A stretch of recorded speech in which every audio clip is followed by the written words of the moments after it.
To order. First, I'd like to just make a couple of statements. This is an endeavor that kind of started last year. I have to thank Nephi Cole. We had a discussion one morning, and he was mentioning some of the issues that were going on around the nation with these. Mr. Chairman. Planted a seed. Mr. Chairman. Yep. Will you please use a microphone for a second? Yep. So thank you, Nephi, for planting a seed here in Wyoming that now it's up to the task of this task force to help grow this thing and make it something that the state of Wyoming can be proud of and become a complete destination type of facility. It has a potential to be a significant draw, I believe, for tourism industry and for shooting sports in the state of Wyoming. This is the formation, and we'll go through the enabling legislation, but my co-chair here, Representative Washit, right off the bat says, let's do it. Let's take a hard run on it. So he was a sponsor on the House side. I was a sponsor on the Senate side. Senator Kolb was a sponsor on this. We work with the state agencies to try to put together a vision in this. And I know through that process, and once the governor signed this into law, there's a lot of enthusiasm around the state to do this. And there's some tremendous opportunities here. And so I look forward to working with the task force. A little bit of an apology on the time frame for this meeting and a couple others. But with the interest that we have from the state and the support from the legislature, with the agencies, and I think from across the state, from either the private sector or even those local governments, we've got a lot of work to do. And so, it's going to be kind of a heavy lift for the next 5 or 6 months. We'll see where we get to, but we would certainly like to have something to take back to the legislature, even if it's not a final recommendation, but some recommendations back to the legislature as we move forward. Having toured at least one of these facilities, we have a little bit of a vision, and I want to share that with you. This should be world class. Do not cut ourselves short or sell ourselves short. So when we look at these other facilities that are around the nation, say, what can we do just 1 or 2 notches better than any place else in the United States? And so, we seeded this project with an initial $10 million of multiple from Pittman Roberts funds with the Game and Fish, tourism funds for the tourism, and then general funds. That's, folks, I just tell you, if this task force comes back with very strong recommendations, I think we can build something that is the envy of the world. And that's our goal, and that's our vision. And so with that, what I'd like to do is turn it over to my co-chair here for any comments that you'd like to add, Art. And again, thank you guys for volunteering, particularly private sector folks and state agencies. And so I think we got a good mix here to get this thing up and running. We need to deliver for the people of the state of Wyoming. So go ahead, Art. Thank you, Senator. Welcome, everybody. I just want Representative John Winters walked into the room, and welcome. Glad you're here. Former Representative Pat Sweeney is with us, and County Commissioner Dave North is with us today, and probably some others who I don't know, and I apologize. Did you? Somebody else? Island. Welcome. So I just want to echo what the chairman said is let's do something really special for the people of Wyoming, something that our grandchildren will be talking about, right? And if we don't want to do it really top notch, then I don't think we should try at all. Either we get big, do it well, do a really great job, something we can be truly proud of, or let's not waste our time. And I think we have the capacity, both on the task force and within the stakeholders who will provide really relevant, helpful information to us as we move forward to accomplish that and have a shooting facility for Wyoming that yeah, that we'll just be proud of for decades going forward. And so we're going to introduce everybody on the task force here in a moment. And I think we have a lot of work to do in a fairly short period of time, because we don't want to lose that momentum. We want to be able to go back to the legislature in January and at least give them a good status update report. You know, maybe we've even moved further than that. So thank you again for everybody who's here today, and we look forward to hearing from everybody.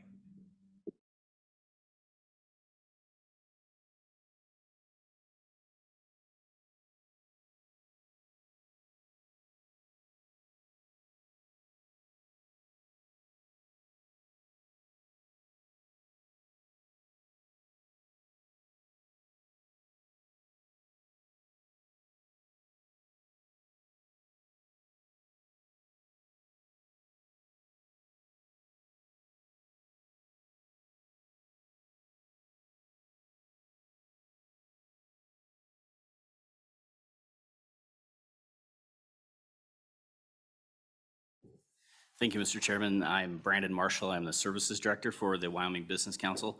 We're excited to learn more from the representatives and other state agencies as private sector on this committee about this project and the goals going forward. Look forward to contributing that and I guess offering the economic development eye to this project. So really looking forward to this exciting project. Thank you, Mr. Chairman. Ron Goldberg, I'm the Strategic Partnerships Director for the Wyoming Business Council. I think Brandon summed it up pretty nicely. We're pleased to be a part of this, and Josh Durrell, the CEO, will be a part of this. He couldn't make it today, but we will be providing support. I think you had us at world-class facility, so we're excited to dive in and help contribute to that from the economic development angle. Thank you.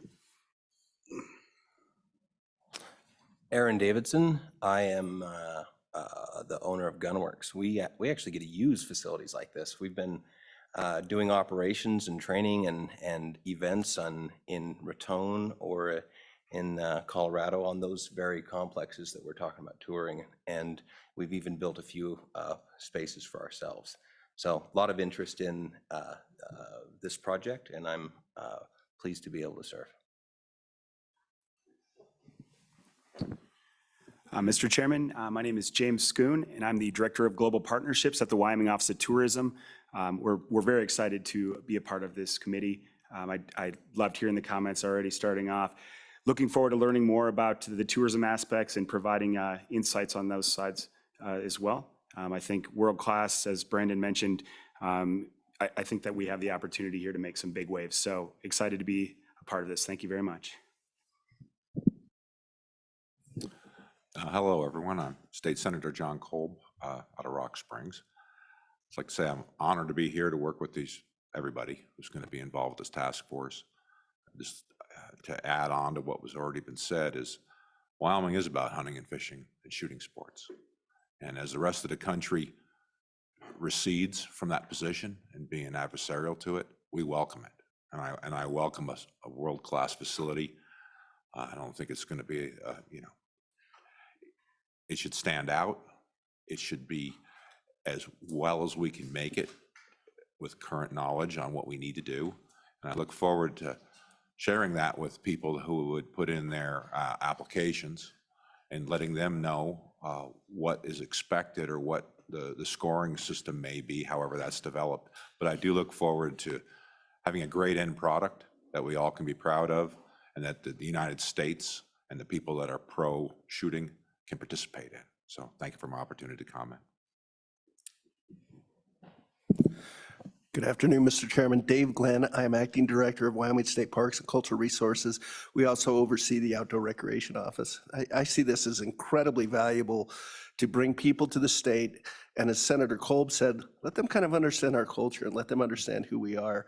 But also when we get them, how do we keep them a little longer and provide some other outdoor recreation opportunities for them. So I'm looking forward to working with all of you and everybody in the room to see what we can do to make this happen and move forward. Thank you.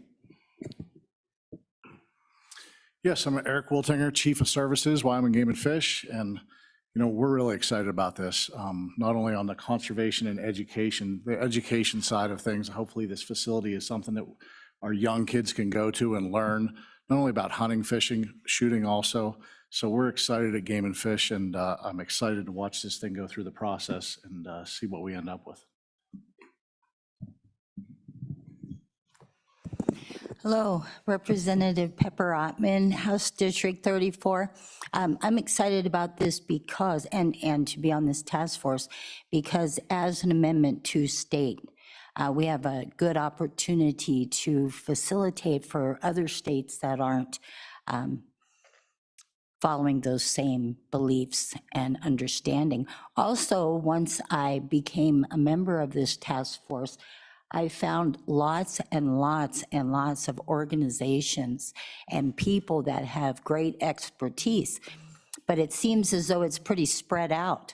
And I'm hoping that this will be the nexus to bring everything together so that we can be a world-class facility, but also bring a lot of competition and a lot of business and industry into our state.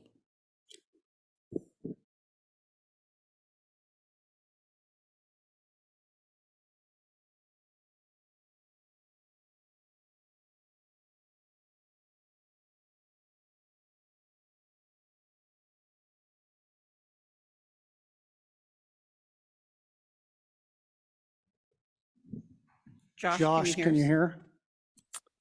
Yes, I can hear you now, Senator Go Hicks. ahead, Thank you very much. introduce yourself if you would. Yes, can you hear me okay? Yep. All right. Well, Chairman Hicks and Chairman Washut, I appreciate this opportunity. I apologize for not being able to be there in person, but I snapped my right leg 3 inches below my knee and am still not able to drive. So I aim to be at future meetings, but it was not in the cards for me to be there in person today.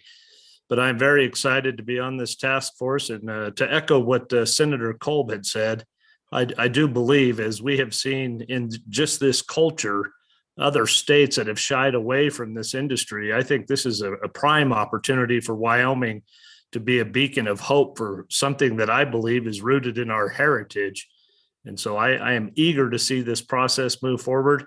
And to echo also what Chairman Washut said, I do believe that world class is exactly the aim that we should have going into this, knowing that this product can be something that every American can be proud that we host. So I look forward to this, and thank you for this time.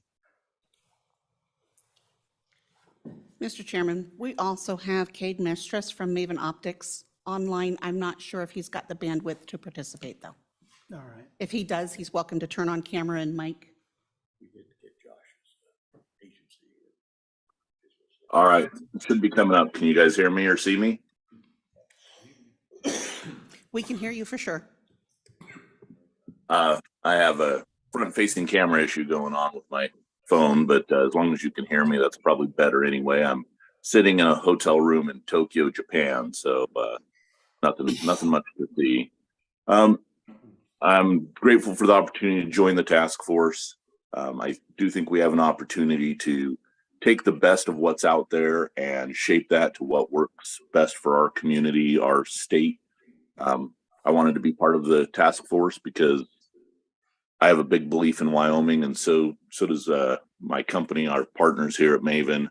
The shooting sports is a big piece of what we do, a big piece of who we are as a state and as a company. And so we want to make sure that we bring the lens of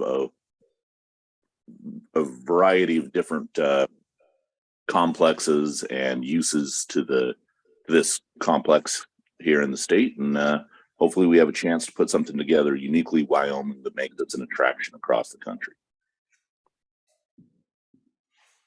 All right, thank you. Anybody else, Karen, online? All right. Task force members, anything else? Anybody wants to add? Second bite at the apple? Mr. Co-chairman. Thank you.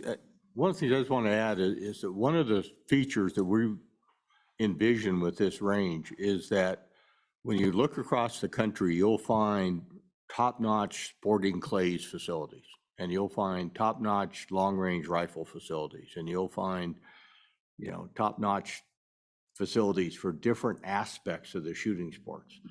And we kind of like to get as many, if not all of those, co-located in one Wyoming shooting complex, and every one of them being top-tier kind of facilities. So co-locating archery, co-locating black powder, long-range rifle, pistol, multi-gun, you know, that's what we're looking for here, which gives you an idea that we're not talking about a tiny complex. This is going to be a fairly substantial effort. Well, we needed to clarify that, Mr. Chairman. Yeah, and what I'd like to do is kind of just elaborate, but, you know, and we'll get into more details as we get on here. We've got the governor coming on at 2:30, so we've got a couple of minutes here, but what I'd like to do now is just kind of a round robin from each one of the perspectives of the task force members. But when I look at this, we talk about a complex. It's what my co-chairman said. It's archery to pistols to every type of shotgun sports. Was talking to Nephi day before yesterday about these cowboy action and these mounted, you know, shooters and stuff. What do we have to do to have, seeing as how we're the cowboy state, have the world championship mounted and unmounted cowboy shooting action sports? And what about biathlon? Can we have a winter U.S. Olympic team training facility there for biathlons? And so we're only constrained by our imagination. We have challenges here in Wyoming. Some of it's just geography, but that may be to our advantage in some cases too. And so when we talk about a complex, in my mind, it doesn't necessarily have to be a single facility. It could be something that's 2 or 3 different, either co-located, could be, you know, it's 10 miles this way to this part of it, or 10 miles over here to another part of it. And so some of the real challenges that I see that the task force is going to have is how do we pull in everything that we want and get that concise list of activities together, and then what's it take to support those? And I certainly don't have the expertise on any of that stuff. So what I'm going to do is really try to rely on each one of the task force members that has expertise in certain areas and say, you know, it's your job as a task force member to go out and kind of work with our staff and hunt this information down. And so, and that may be working with NSFSF or some other organization. You know, what do they need for 4-H shooting sports? You know, what type of targets, what type of facilities, how many people should we try to co-locate? Is it 36 side-by-side pistol ranges? I don't know that stuff. And we'll rely on our staff and we'll bring in other experts, but part of the role of the task force members, if we don't know, but you know somebody that knows, then it'll be your responsibility as a task force member to go out there and bring them in, whether we need to bring them in as an expert or bring them in online or however we want to accumulate that information. But initially, a lot of the workload is going to be just accumulating all this information, right? How many different types of shooting sports? And we're going to get some presentations on that, but did we miss something? And then we're going to have to sit down as a task force and say, okay, these are the, and what I don't want to do is throw anything out.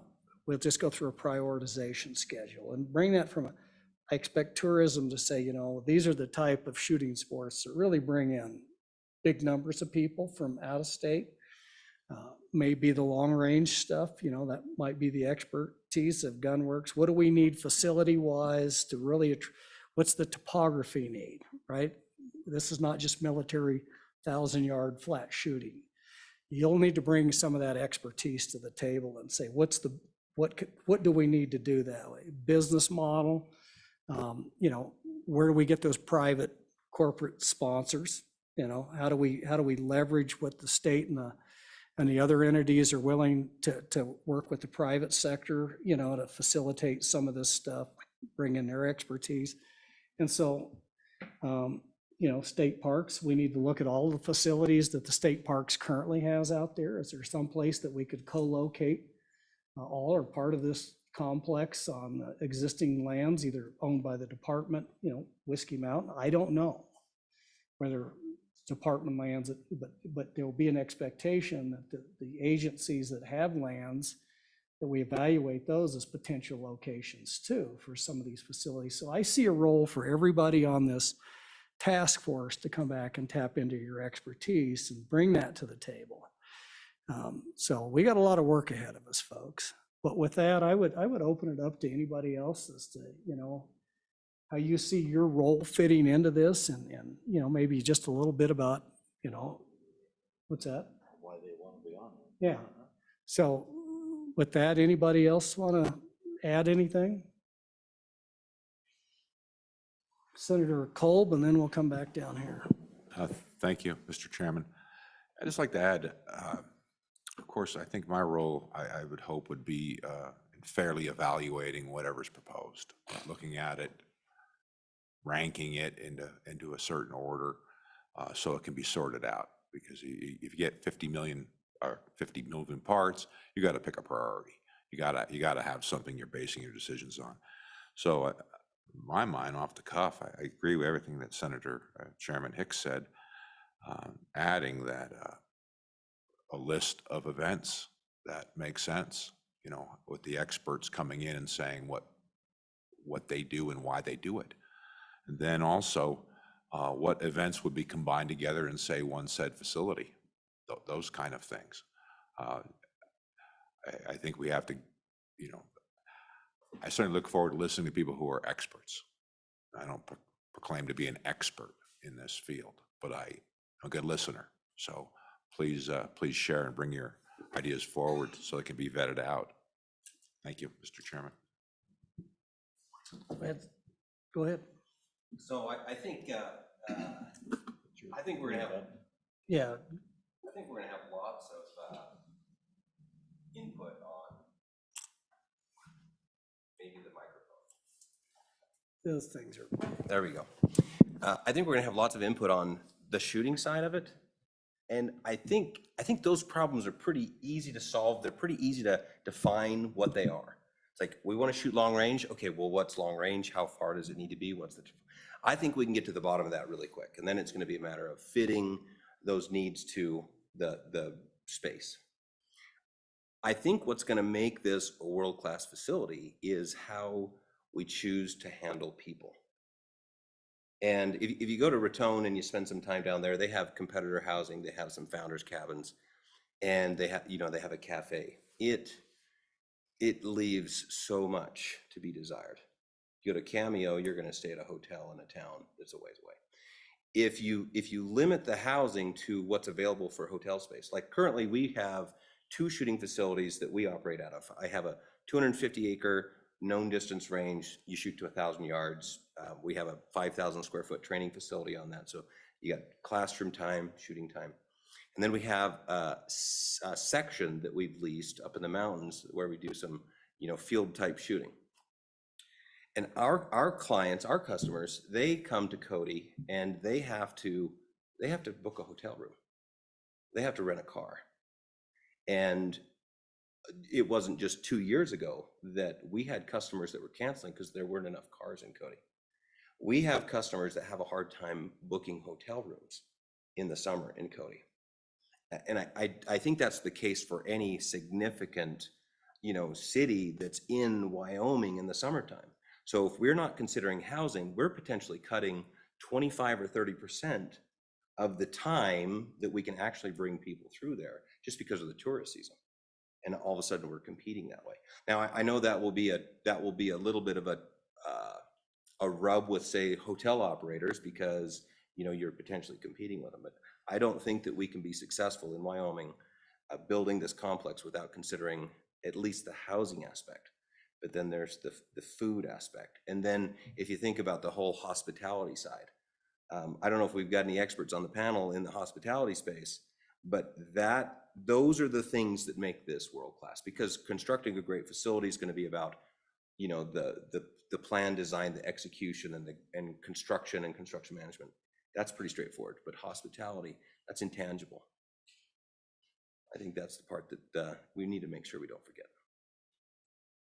And that's interesting. I had the opportunity to spend some time in South Dakota last fall over there chasing buffalo on a state park, but this would fall into kind of state parks bailiwick to look at, because they run their own concessions and motels and everything within the South Dakota state parks. And so, you know, that may be something that we look at some of that model and try to integrate. So again, I think those are the kind of issues that we need to hear and say, look, what makes it the next notch better? And you're right, we'll have to be very conscious of competing with the private sector business. But if it's an add-on and not a subtraction, then by all means, we should take a hard look at that stuff. And again, I know that we have a neighbor just to the northeast us up here that does that through their state parks division. So that may be something, you know, Dave, that we asked you guys to go look at.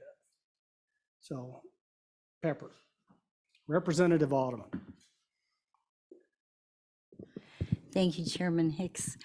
I just wanted to say I agree wholeheartedly with that. And where I'm coming from, one is just the love of hunting, and also I'm not a professional by any means, but also getting to do more with just shooting and targets and things like that.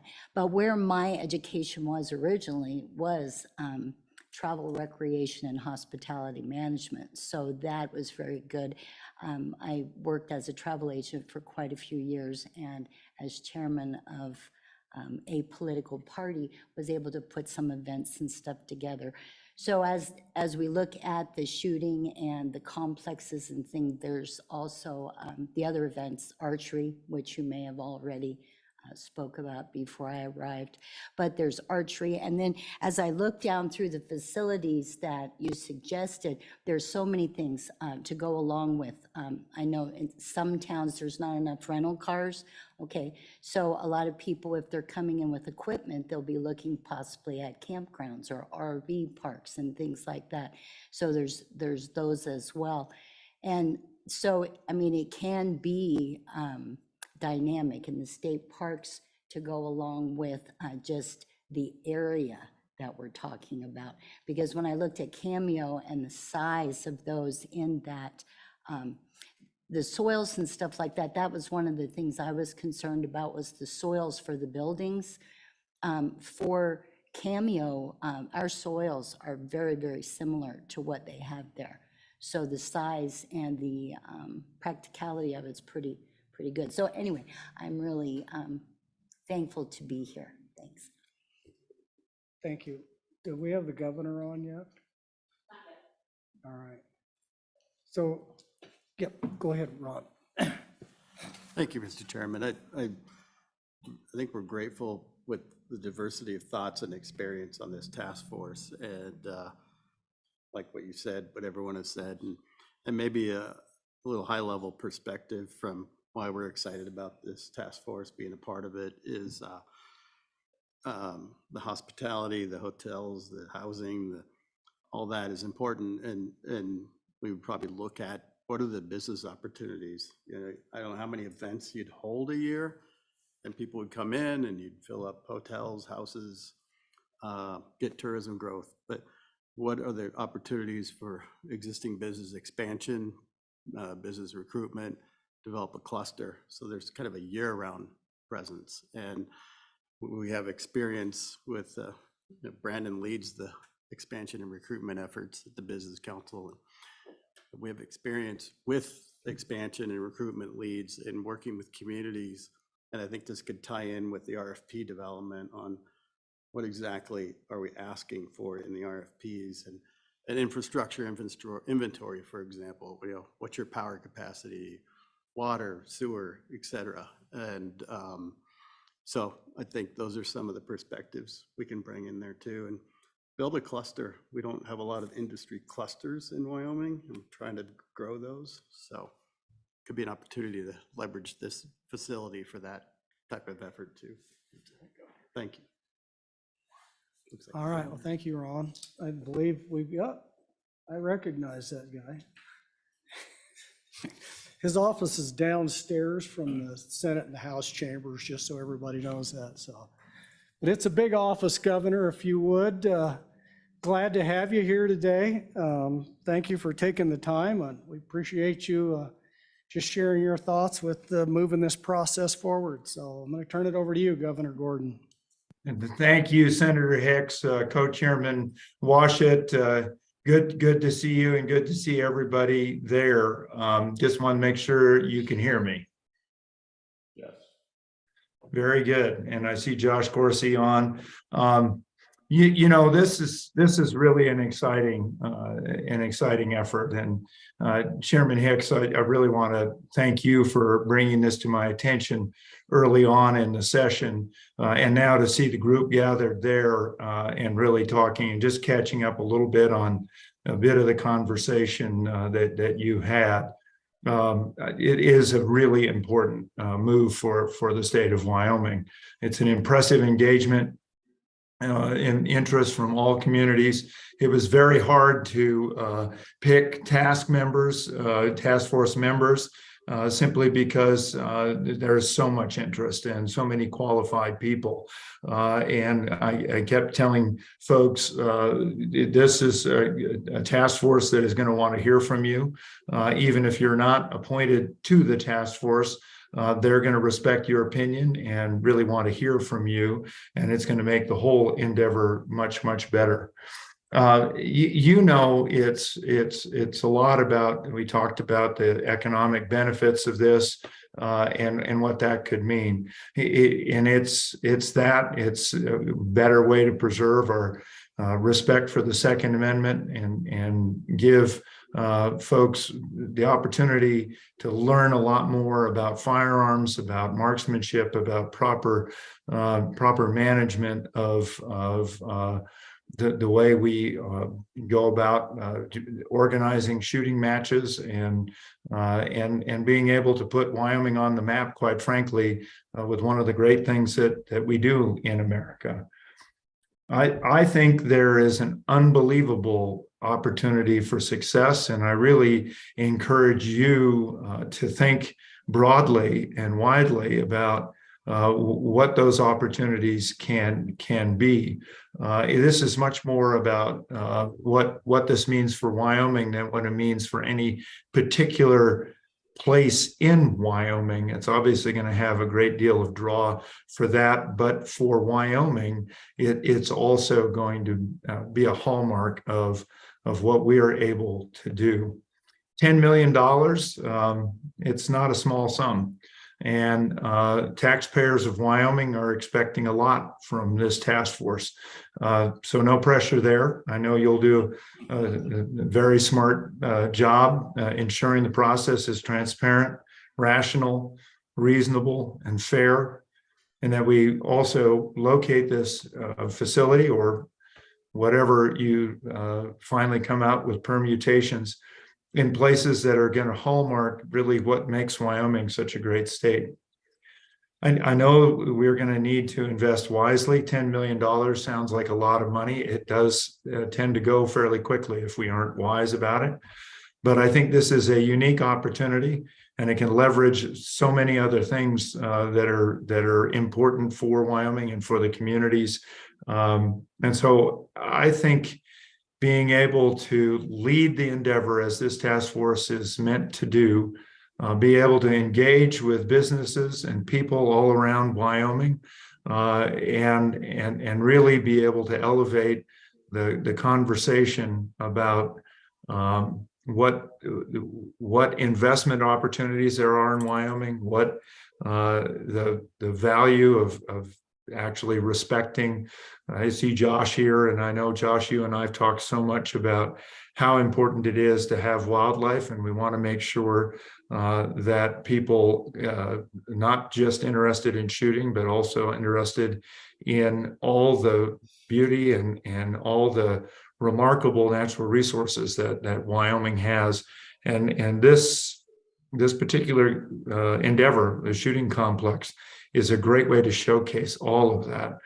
So I really commend you, both chairs, your support of the firearms industry, your promotion of this concept, to the task force members that are there your commitment to being fair, thoughtful, and I hope you all have a good time being able to look at specifically at different ranges around the country and what that can bring to Wyoming, and then just enjoy time in our fabulous state trying to figure out where and how we are going to build a premier, world-class, none better facility that just celebrates our heritage.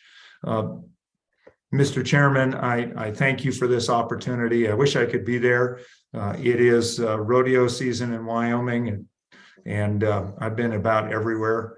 But this opportunity to address you is certainly the high point of my day today.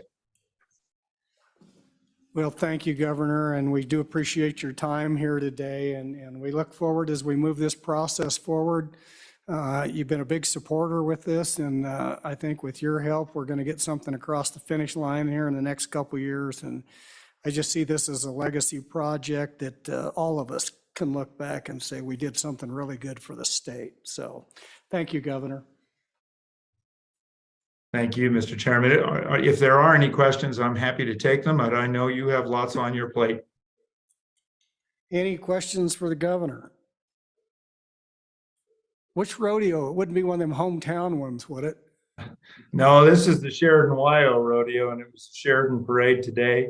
I particularly like the Sheridan parade because it makes all politicians ride.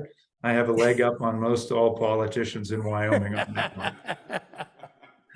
You don't get to pick the mount for your other colleagues, do you? That would be fun. Or at least saddle them with a burr, anyway. Yeah, we've heard about you folks up there in that part of the state. Anyway, all right, thanks, Governor, and have a good time at your rodeo, and we're going to try to get some few things done here today and get this thing up and rolling. Thank you, Mr. Chairman. I'll keep it running so I can hear a little bit of the conversation. Good luck. Thank you. All right, thank you. Well, so what we want to do next is just walk through with the task force a review of the enabling legislation. So you get a quick idea of how we got here. And so with that, I'm going to have staff, Josh, if you'd come up and just walk us through that, and actually a couple other things, but go ahead. Thank you, Mr. Chairman. Josh Anderson with the LSO. Yeah, just wanted to just go quickly through this legislation and what it kind of requires of this task force as we start out here. First section is just the members, which is all of you here. But really, starting on page 2 in subsection C is the duties of the task force, and you can see there's 4 primary duties. The task force is required to develop a framework for the selection of a location for the Wyoming State Shooting Complex, review other shooting facilities in the region, and develop preliminary specifications, plans, and features for a Wyoming State Shooting Complex. Develop a request for proposals so that local governments, private sector entities, or a combination of both may submit proposals to be considered for the location of the state shooting complex, and to make recommendations then for the development, location, and administrative structure of the shooting complex to the governor, Joint Appropriations Committee, and Joint Travel and Wildlife. You can see there's also a requirement to report not later than October 1 of each year, again, to those same entities on the activities of the task force. And then finally, I just would note there on page 3 there, you can see that the subsection G, that the task force is going to terminate on June 30th, 2026. So we need to complete its work prior to that time. And that's really the substance of the bill, other than, as was noted earlier, it does appropriate $10 million to an account to be used for this facility. And with that, just kind of take any questions, but that's how the legislation passed this last session. Any members, any questions on legislation? All right, no questions. Yeah, go ahead, Co-Chair. So I just think one comment is that additional legislative action is required before we allocate the funds for an actual development of this process. So there's a lot of work to be done first on the front end, but then we have to go back to the legislature to actually get the money. That's correct, Mr. Chairman.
This is really where a lot of this, once we get that type of, what type of facilities, what type of shooting sports are we going to have? The next thing that this is going to be the real meat of the task force is developing what I would just call a request for proposals to be submitted out to either cities, towns, or coalitions or private sector entities out there around the state of Wyoming, and say, these are the parameters. You know, we need 1,000 acres. It has to have water, sewer, road access, X number of motels, all of these things that are going to be needed to support this facility. And then we have to craft that in a way and then get that out to those communities that may be interested in hosting this facility or having it in their area.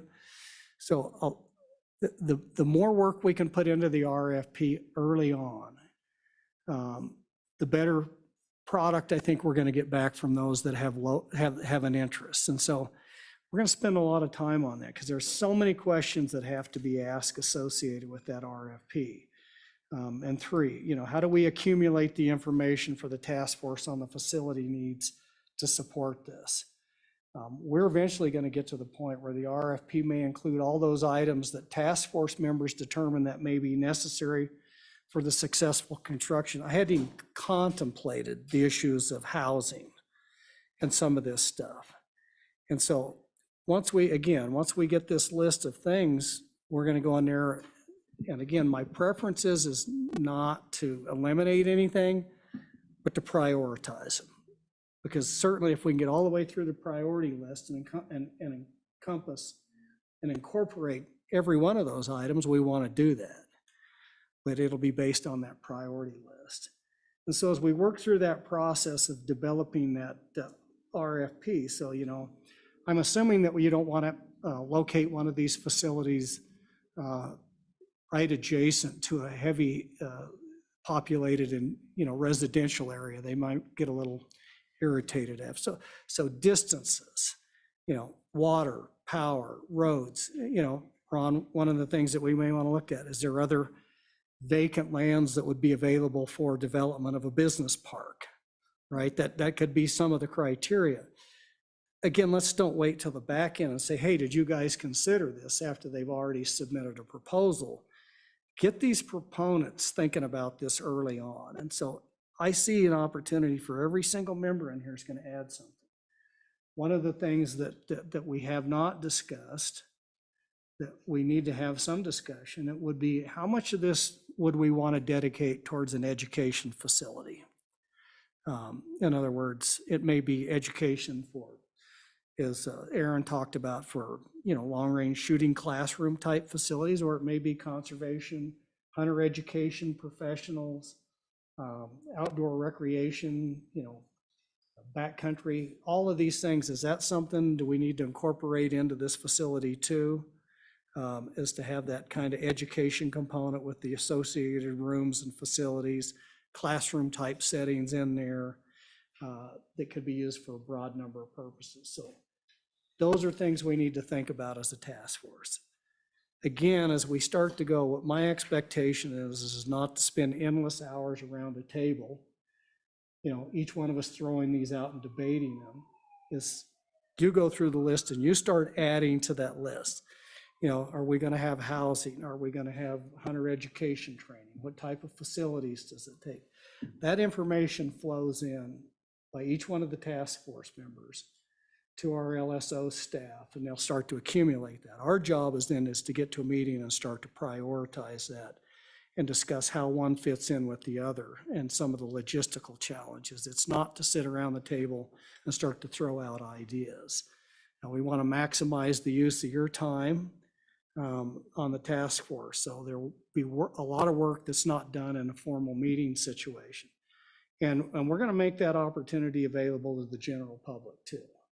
And so we'll set up a situation. So if one of the members here in the audience says, hey, you know, we would like to see a certain component included in this facility, we're going to capture that as part of the public comment. But again, I think what we'll do is facilitate that through. They can submit those even prior to the meeting. In fact, we'll require some of that submission. So we want to get as much public participation as possible in this process. What we want to do is spend our time working on the real meat of prioritization and then fleshing this out to get this RFP pulled together. One of the things that we may or may not get to is at some point in time, we're going to have to make a recommendation as a task force as a governance structure. And let me explain what I mean by that. Is this going to be a state-run facility like many of these are across the United States, or is it going to be a locally operated facility with state support, or is it going to be a private facility?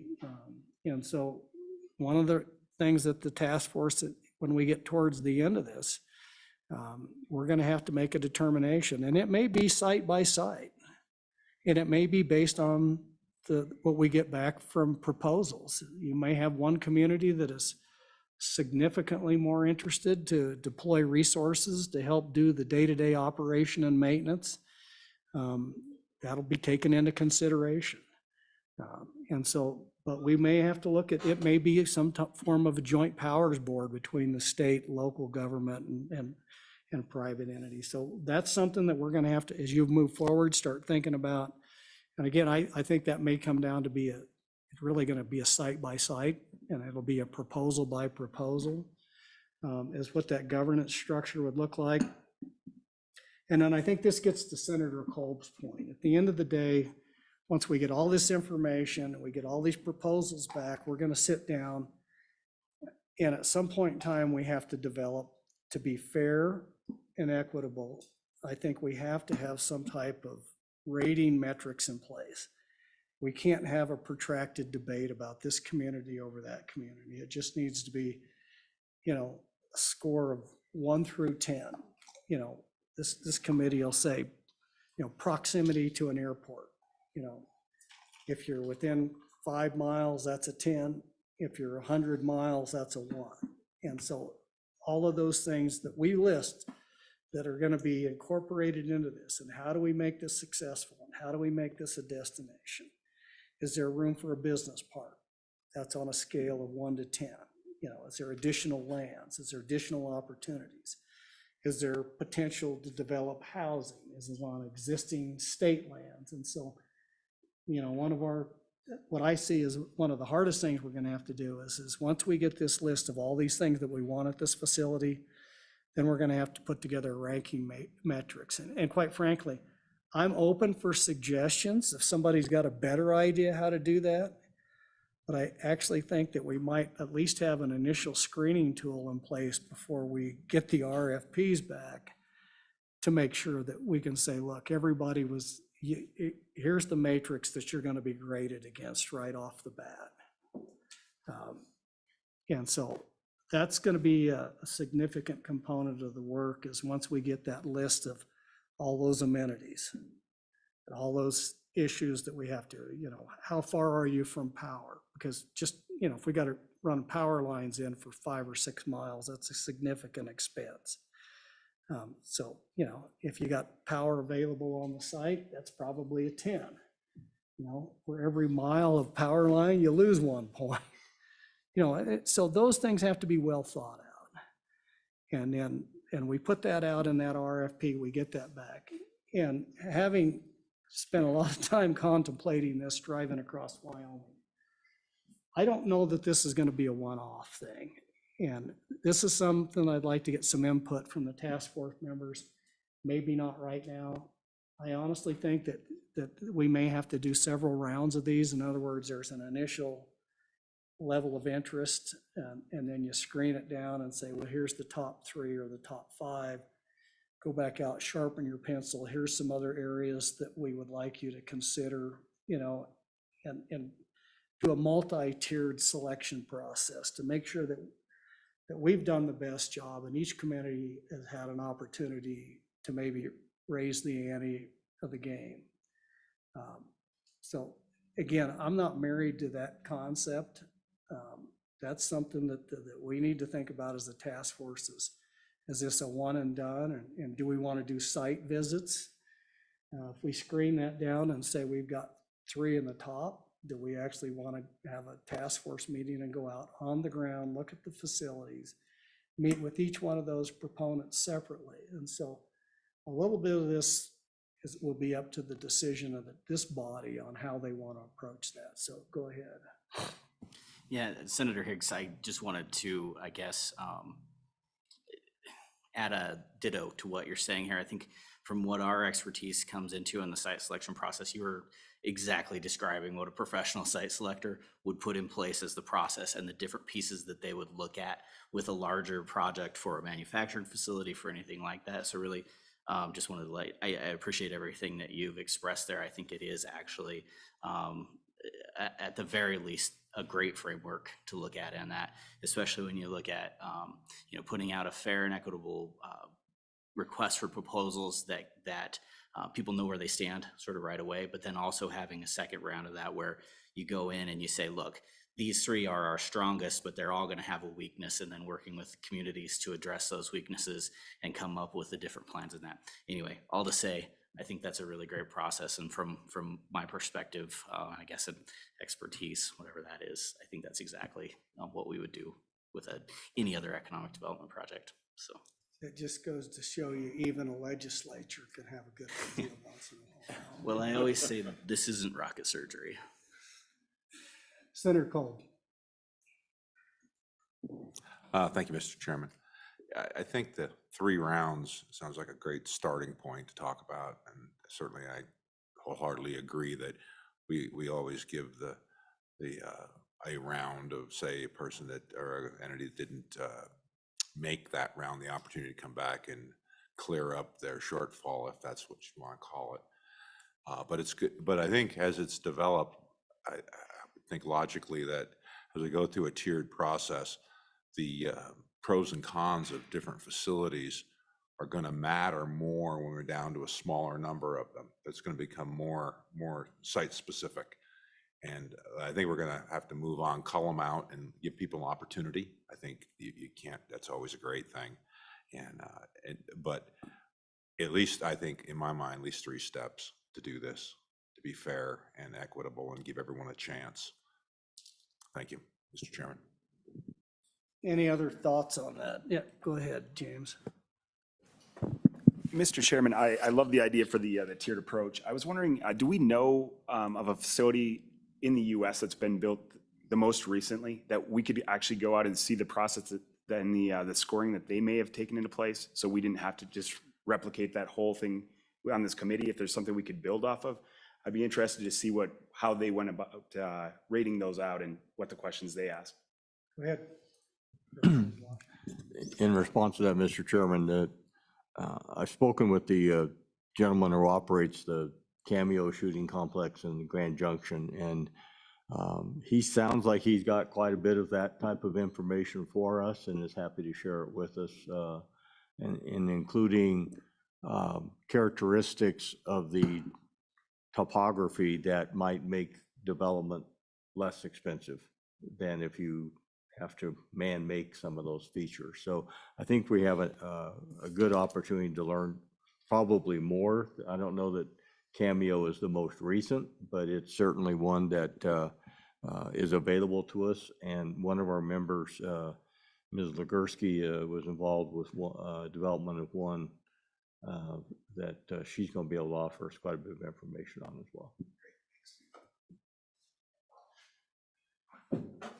Members, any other ideas, comments on this section as far as, at some point in time when we get through all these, and we're not going to spend a lot of time.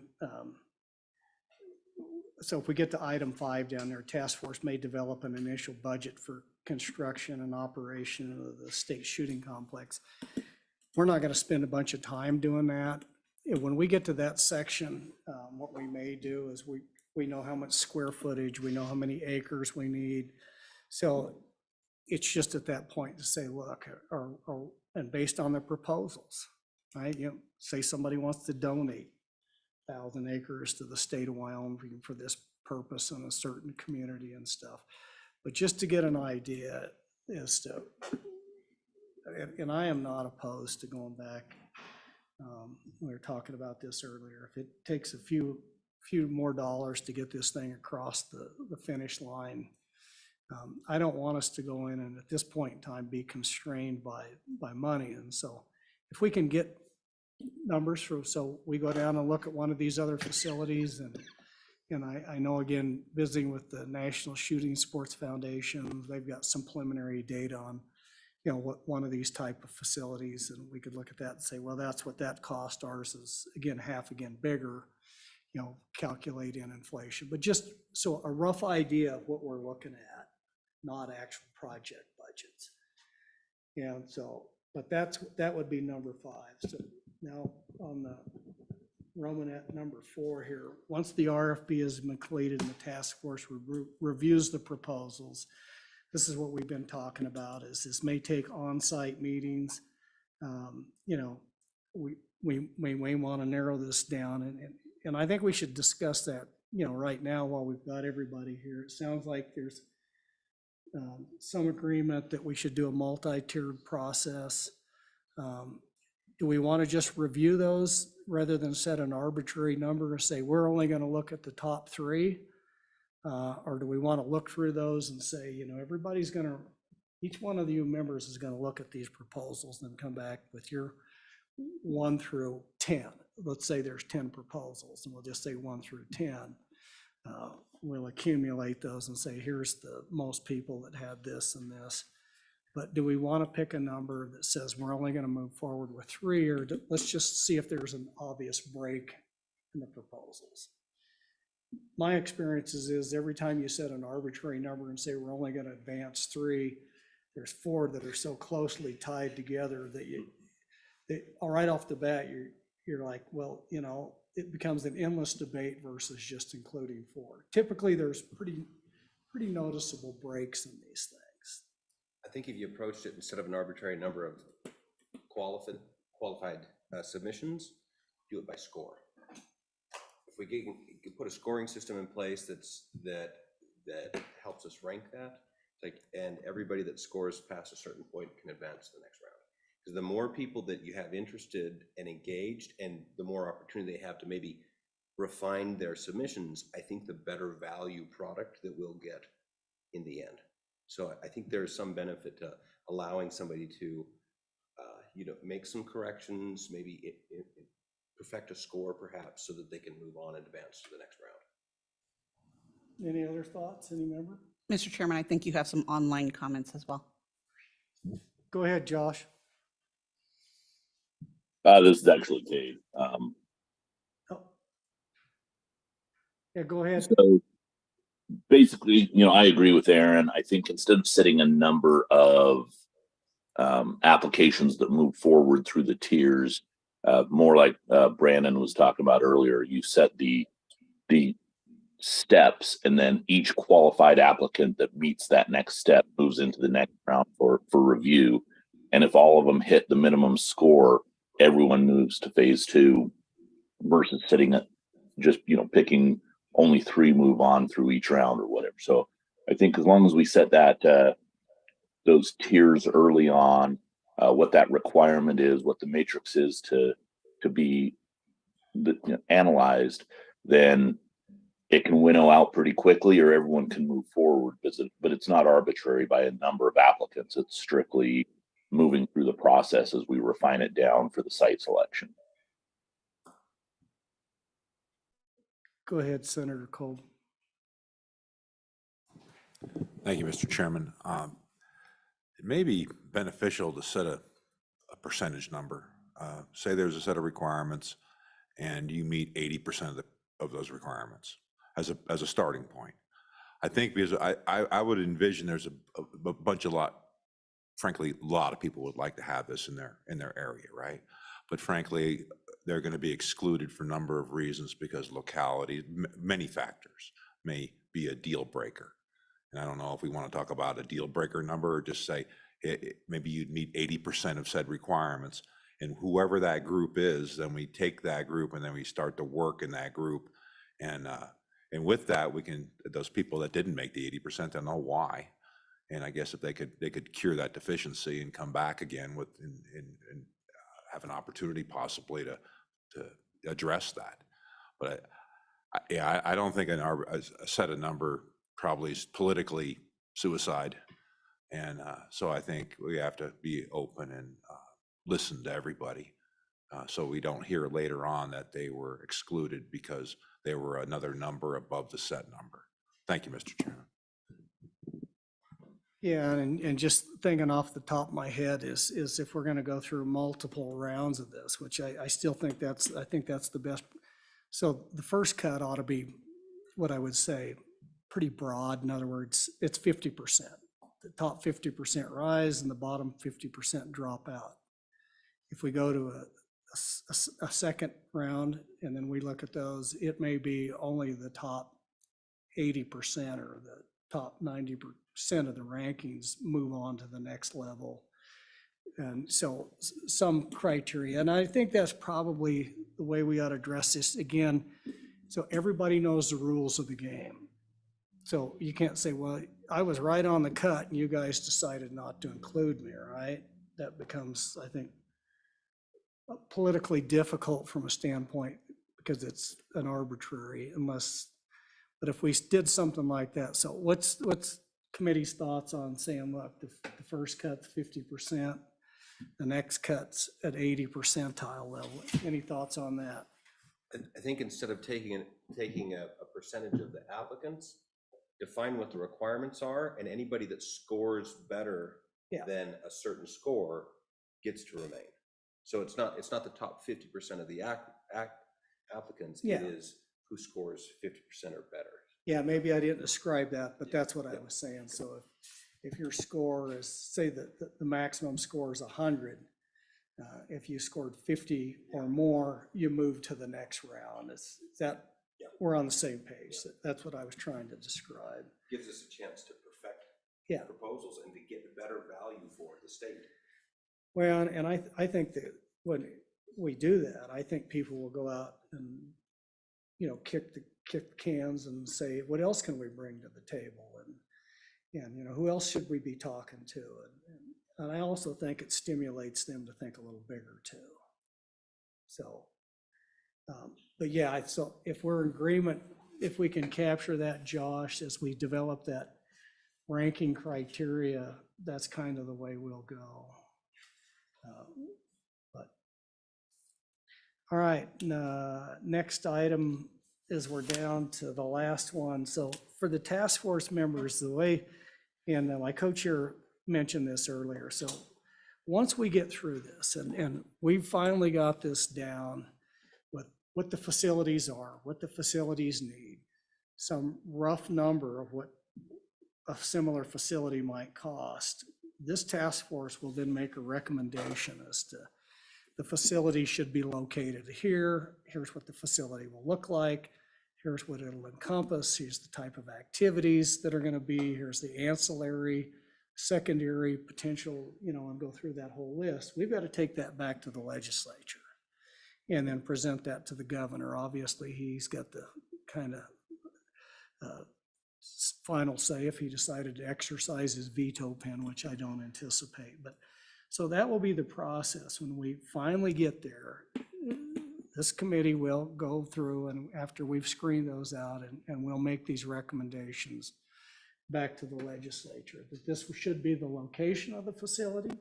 This is all the facilities should have, you know, a governance structure that we propose. Now, keep in mind, once anything that just because we make a recommendation and you throw it in with 93 barbarians in Cheyenne, and what they excel at is making sausage. So they're going to grind it up and grind it up. Hopefully what comes out of there looks remotely familiar as like what we recommended from the task force. But that would be kind of the final component of that. And then hopefully within a year or two, we all get back together and do a ribbon cutting ceremony. So, but that's kind of the things as they'll progress. We haven't talked about times, you know, a number of meetings and some of that stuff, but that's the kind of the overall flow of how this thing will probably proceed over the next, I'm anticipating probably this is going to take about 1.5 years to get to the final end, but we have to have something ready for a final recommendation to the legislature by November of 2024 or 5. Yep. Which is it, 24? Yeah, no, yeah. Well, no, 25. So we'll work all the way through, and by November, we need to have this thing shaped up and ready to go. LSO will have to have some time to get some things drafted up to take back to the legislature and stuff. So I would anticipate by November 1st that we've done all of our work and that we've got a final document that we're ready to present to the legislature. So go ahead, Mr. Co-Chairman. Thank you, Mr. Co-Chairman. I think the better we do on the front end, the easier it is when we take it back to the legislature. If one proposal, our final selection, is just heads and shoulders above all the other proposals out there, we're going to have an easier time avoiding the meat grinder than if we have 3 or 4 that are really close and then it turns into a dogfight on the floor of the House and the Senate to determine which community has the political pull to actually land the project. And so I think it's incumbent upon us as a task force to do quality work on the front end to try and minimize that, although I don't suspect that we'll get away from some of that grinding regardless. Go ahead, Ron. Yep. Oh, sorry. We'll go to Ron and then we'll come to you, Josh. Sorry. Thank you, Mr. Chairman. Just quick follow-up. This is a really good, engaging discussion. I think it's pretty interesting as it plays out. You know, you might have areas, to the other co-chairman's point, it's in the front loading of this. What do we all as a group bring to this RFP process and what the expectations are and clear? Because you could have, what I'm getting at is you could have an example of some community scores high on topography, access to power, water, but they have like literally no infrastructure yet. And that's a big construction cost, but it makes sense because of other criteria. So I think that percentage threshold for the rounds might be the best way to go. To chew on that some more, I think it sounds really good. But there could be, they meet a lot of the criteria, but what's it going to take to invest in building? So does that make sense? No, it does, Ron. And so the reality of this, it's a proposal. And we very well could end up with one that is super strong in this area and weak in here, and another proposal that's just the opposite. And just because we've established a ranking criteria, I just want to make sure that the committee knows this. These will be discussed and debated, but that ranking criteria, if it just doesn't make sense because of some extraneous factor, which I can't anticipate what that might be today, it may just be they don't have the construction workforce to bring this thing to fruition. Then we may get to the ranking and say, really, for all of these reasons, while the proposal was great, the probability that this task force feels of actually being able to get this on the ground and up and running, we'll have those discussions if that should happen. What I don't want to do is end up that we have two that are really, really close because they're proposals. We have to bring our expertise and our best judgment to the table and then say, even though this one scored 2 points better than this one, based on our ranking system, this is more likely going to be the better facility for a number of reasons. I hope we don't run into that situation because we've done a good enough job on the ranking proposals that we don't run into, but the reality is that potential's out there. And I just think as the committee going forward, we need to acknowledge in those cases where we've got a near tie on facilities, we're going to have to make a judgment call. And it's clearly, and this committee's not going to operate on consensus because there's no such thing. I can't even get agreement with my wife most of the time. But, we're going to do everything we can to get to the point where we're going to try to get to consensus, that there is a full agreement of the committee that this was the project that should move forward. But if there's one holdout for a reason at the end, then there's a holdout, and we're going to make a recommendation to move forward. So, Representative Ottman. Oh, excuse me, Representative. I did have Josh next. Yeah, thank you, Mr. Chairman. I would like to address something that Mr. Washit had said. Co-Chairman Washit, earlier you had mentioned the Cameo complex in Colorado in follow-up to James's question on a prior ranking system that may already be out there. But I was curious, I know I seen the email from LSO about a potential site visit to that. But if there would also be the opportunity, if their situation was similar, where we could talk to some of the decision makers and leadership of that effort to bring that to fruition and what their process looked like. And maybe that would be, I think, what James was indicating, something that we wouldn't have to reinvent the wheel as we try to move this along in what is really a pretty short duration of time, if you really look at all the complexities of what this would entail. Yes, Mr. Chairman. The people at Cameo welcome us to come and do a site visit tour, and it'll probably take 3 or 4 hours. We're going to see the whole facility. They will have folks there who will answer our questions and give us as much feedback as they can possibly give us. So I think we'll have quite a bit of access to them and their process. And I hope that that will be very informative for us. I think a related question would be, might there be some other place that would be equally beneficial for the committee tour? But I don't want to get in the point where we're, trying to schedule field trip after field trip all over the place trying to see these facilities. Some of them we may need to see virtually and visit with their operating staff over the phone or by Zoom or something.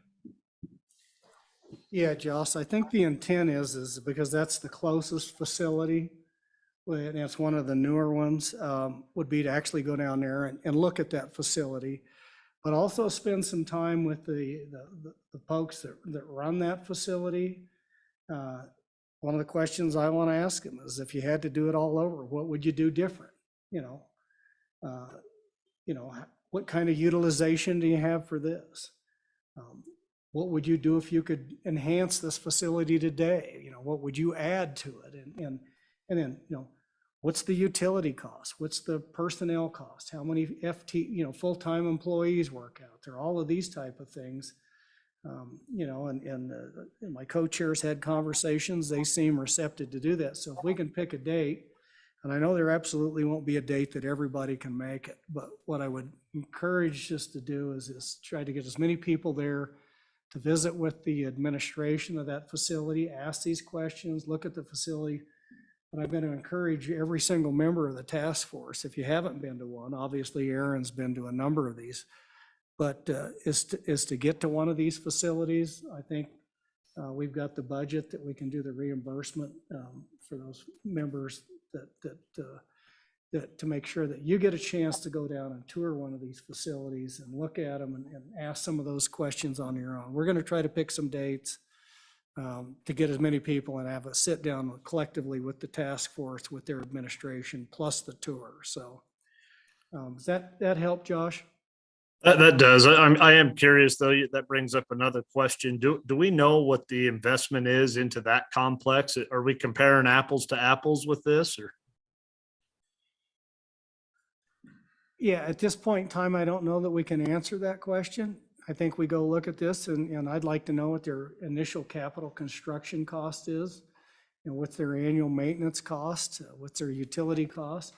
We can prorate those out, but we may come back and say, well, we want that facility plus 50%. So, we'll get as much of that information as we possibly can get our hands on, as to, what the original construction costs were. And obviously, it's going to be different for different regions. It may be more expensive to do the same type of construction here, or it may be cheaper. But certainly we want to gain all that information. Anything they're willing to share with us, we're going to gather that up. Any other thoughts on that, Josh? All right, Representative Ottman. Thank you, Mr. Chairman. Just for clarification, so this task force will be developing the criteria on which there will be a ranking system. But as people who are interested, it won't be just the task force and the entities that we approach. How can people that have different organizations and things, how can they begin to get involved, and how are we putting the word out there more to kind of advertise it, or how is that working? If just kind of a timeline on that. Thank you. Well, that's about 3 or 4 questions. So let me see if I can wade through those. And I may not have the answer for one of them yet. But so what we'll ask the public to solicit comments from the public is as to what type of activities, AKA pistols, rifles, archery, long range, short range. Do we want to incorporate an education facility in there? Do we want to incorporate, some component of a business park? Or so that as far as the actual ranking criteria, that will be the sole privy of this committee to develop, that ranking committee. We're not going to spend a lot of time with public comment, how to rank the proposals. We're going to look at all those. What we need input from the public is what type of facility do they want in the state of Wyoming? What are they aware of?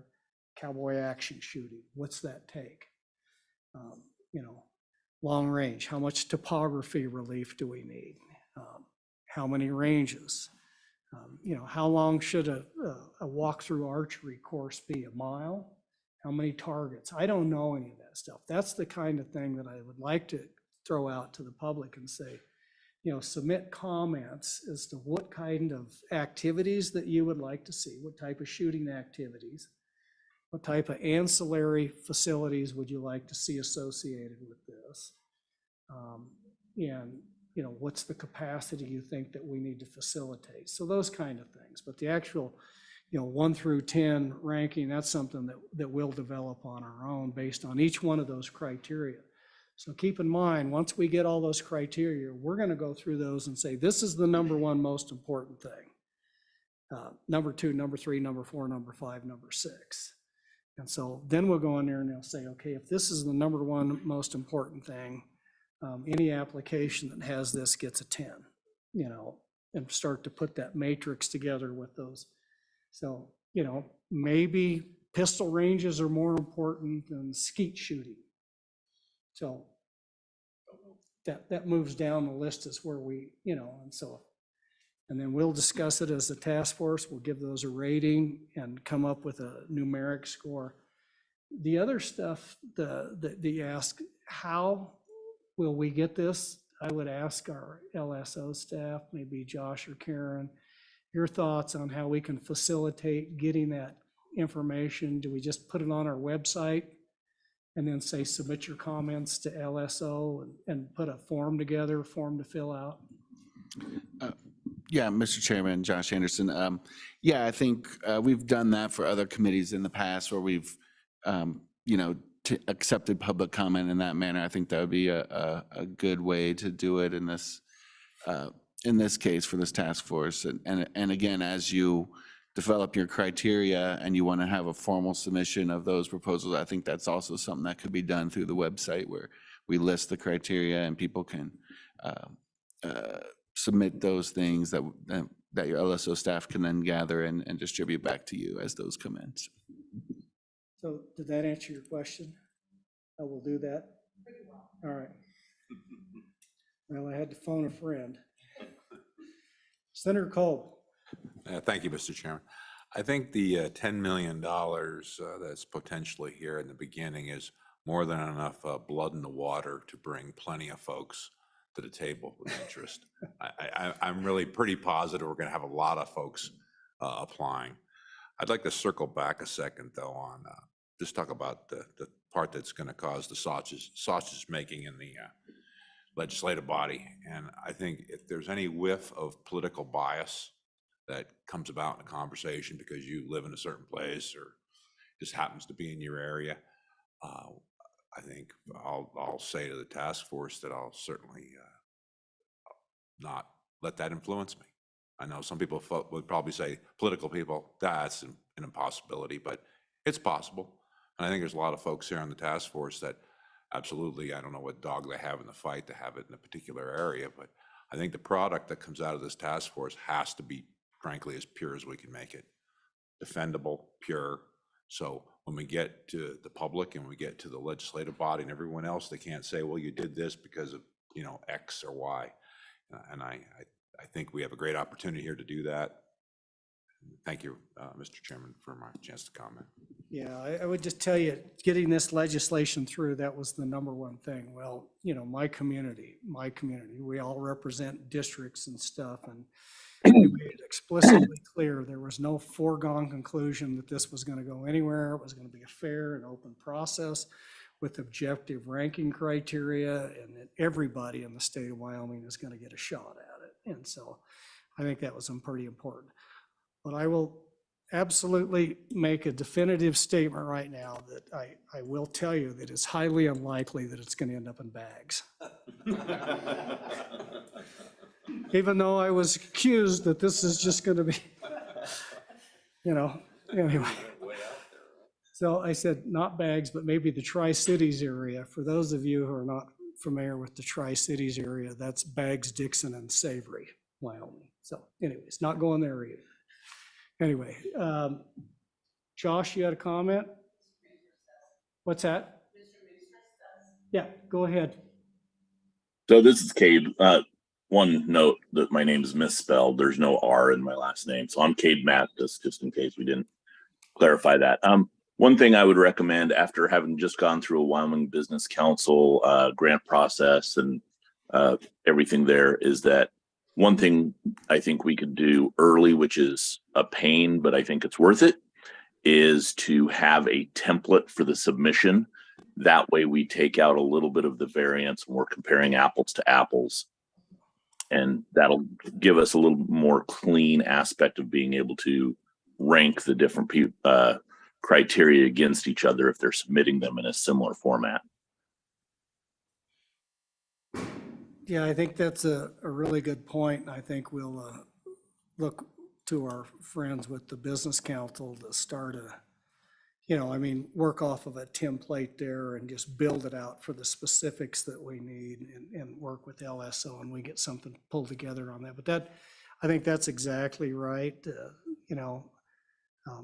more uniform it is versus trying to just have big, lengthy, verbose, long run-on sentences describing versus short and concise answers. Yeah, check the box. Will be very helpful. So thanks for bringing that up. Members, any other thoughts on this issue? Questions? Yes, Mr. Chairman, just a vague thought, but is there any possibility at all of thinking that this could be self-supporting? That it wouldn't be just a government entity? I mean, are we looking at that as well, like for submissions? Because I realize So there'll be define land things and stuff. self-supporting.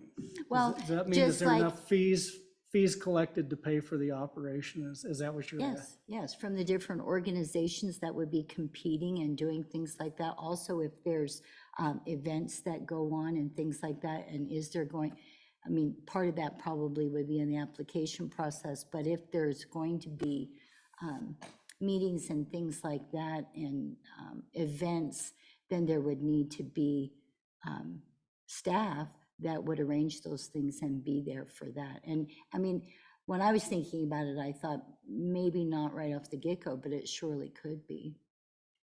So just a thought. Yeah, Mr. Chairman, my response to that would be, really depends on how you're going to calculate that. I think the likelihood of a strong return on investment is pretty high. Whether, that return flows back to the city, county, state, whoever's operating it to cover all their operating costs might be less than certain. I'd ask Dave, maybe if do any of our state parks, are they all self-supporting or any of them? Mr. Chairman, I think you hit it on the head. Community-wise, yes, they are. Collecting fees, no, they're not. The impact for about every general fund dollar, about $9 goes back to the community, but not to the parks. And I think that's a question that we ought to ask and we'll get a presentation here quick on some of these other facilities, but I would really be interested to know how much we can run the economics. I think as Dave pointed out, there's a lot of money comes back into the communities and indirectly through the state, through sales taxes and lodging taxes and all of these other things there. But I'm curious as to what the experience is with some of these both private state-run facilities around the country, whether they generate enough, revenue to be self-supporting. So that's a question we need to ask because I don't know the answer to that. Ideally, it would be yes.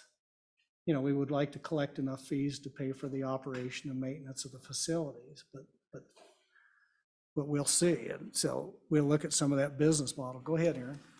I think, I actually thought about this a little bit. I think the problem with letting a private entity run it is potentially they're profiting from this huge investment that the state's made. And I think the first question should be, how does it actually govern? Because I don't think you can turn loose a private entity to do it unless, I just don't think that's gonna work.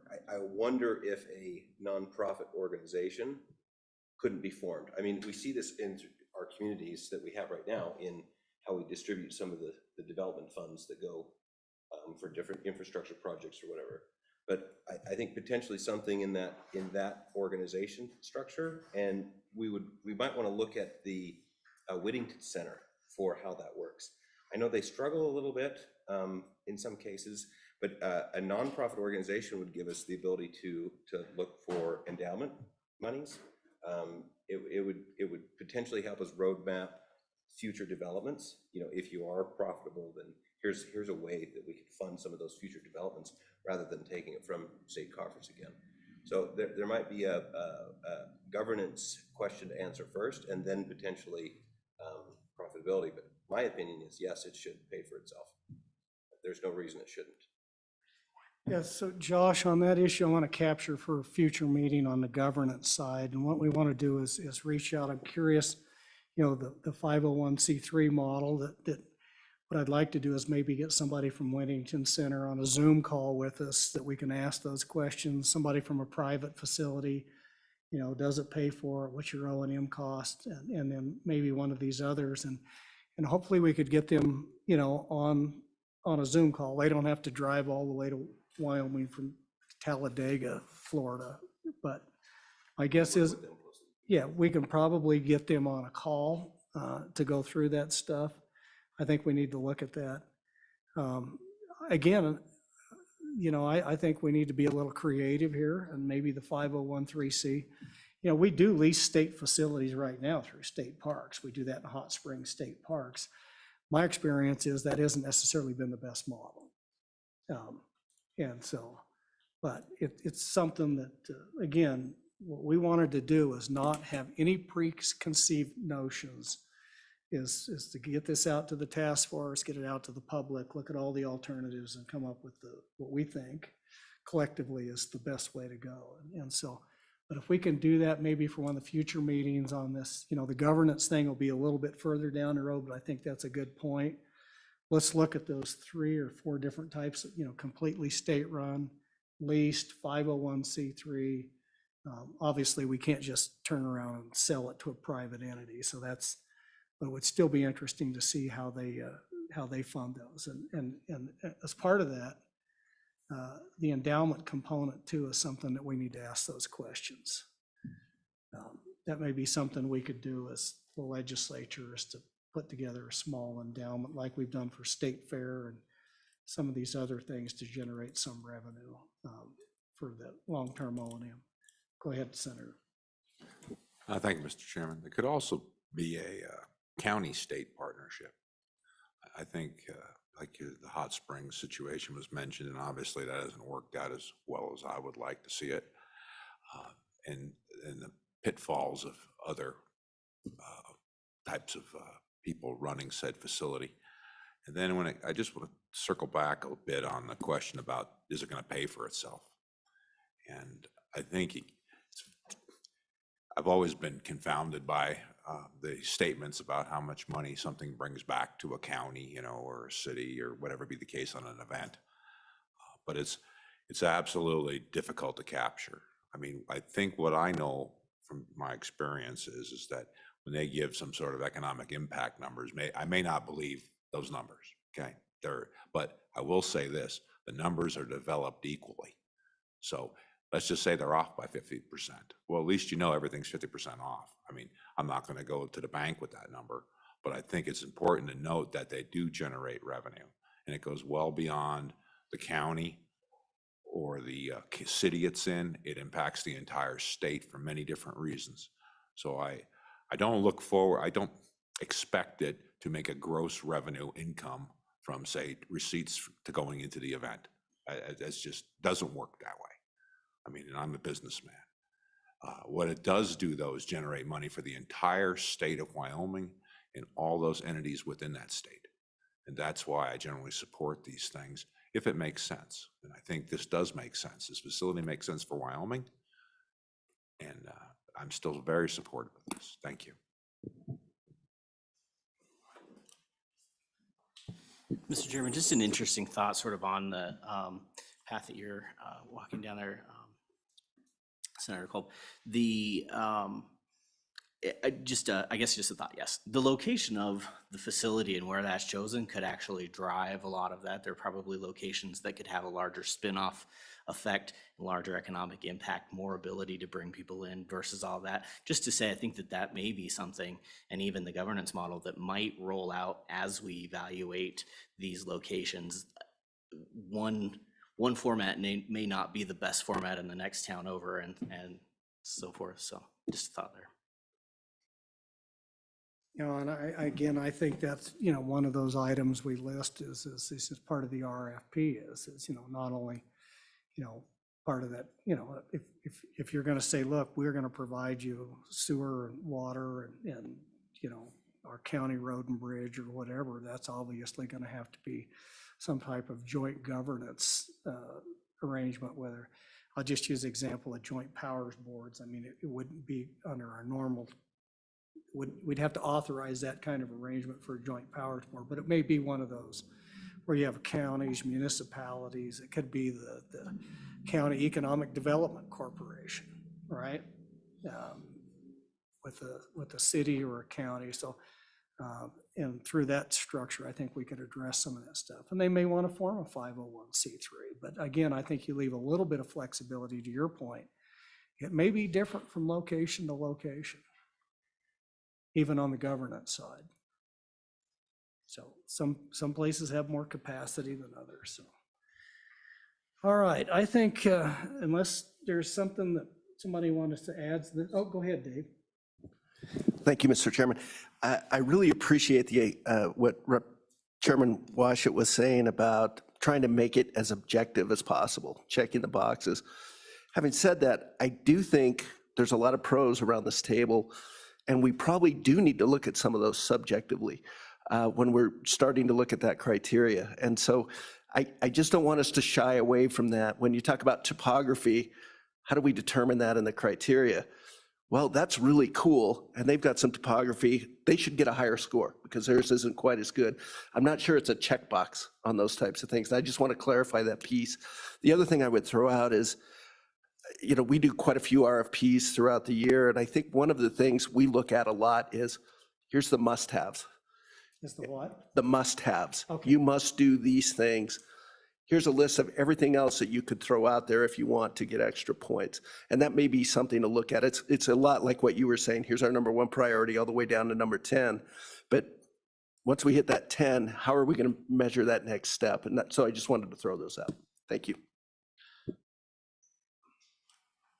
Any more comments, suggestions? Yep, Ron, go ahead. Just a quick question, Mr. Chairman. We've talked about the number and the types of shooting events, but I'm wondering, maybe I missed that, I didn't hear this, but is like a golf course, for example, in between big events, is this public access and for a fee, and there's revenue generation possibilities that way? Just Wyomingites can drive 2-4 hours from their home and go to this event and do whatever shooting. Are you suggesting that we mix shooters on a golf course? No. Bad analogy. As a non-golfer, I'm okay with that, but some of my friends that golf may not like that idea, Ron. Make it more sporting. Probably shorten up their spend more time on the rough. Yeah, well, I think that's something that, you know, is on these RFPs. I think obviously what we want to list is let the communities tell us what their strong points are.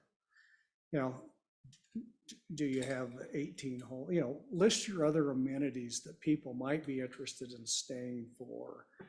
You know, I think we ought to look at that and at least let them tell us why they think it's a good place, because it may not, again, there may be extraneous circumstances that's a tiebreaker in a situation like that. Is that kind of what you're thinking? Yeah, probably shouldn't have thrown golf in there. So my badly worded question was, day to day, in between these big national shooting competitions or whatever, it's just a normal day off. Can the public go and for a fee use the facility? Absolutely. Yeah. You know, and that's what you see at all. Now, some of them, the private ones are a little bit different and like the NRA at Whittington Center, you know. But I know the facility down to the state to the south of us, it's a public facility. It's ran by their Parks and Wildlife. And so you just drive out any day if there's not and you can, if there's nothing on the long range, you can go shoot. If they're doing pistol matches, you have access to the entire rest. So I fully anticipate this is going to be available. You know, everything about it is available to the public. You know, if there's not anything scheduled. Is that consistent with the way everybody else is thinking? Yep, all right. Anything else? What do we got next, Co-Chairman? View of the other complexes. All right, Josh, you want to give us a rundown?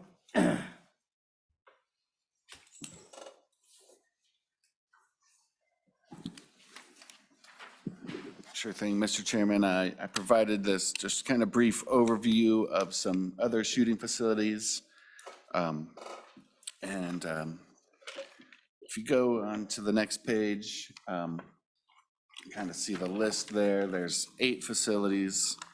The first 7 of these, Chairman Washit asked me to just gather some general information about these first 7 facilities, and while I was in the process of doing that, task force member Judy Legursky asked me to add on the CMP Talladega Marksmanship Park. She was involved in the building of that facility and provided some additional information on that we'll get to at the end. She was unavailable to make it here today, but she wanted to make sure to share that with the task force.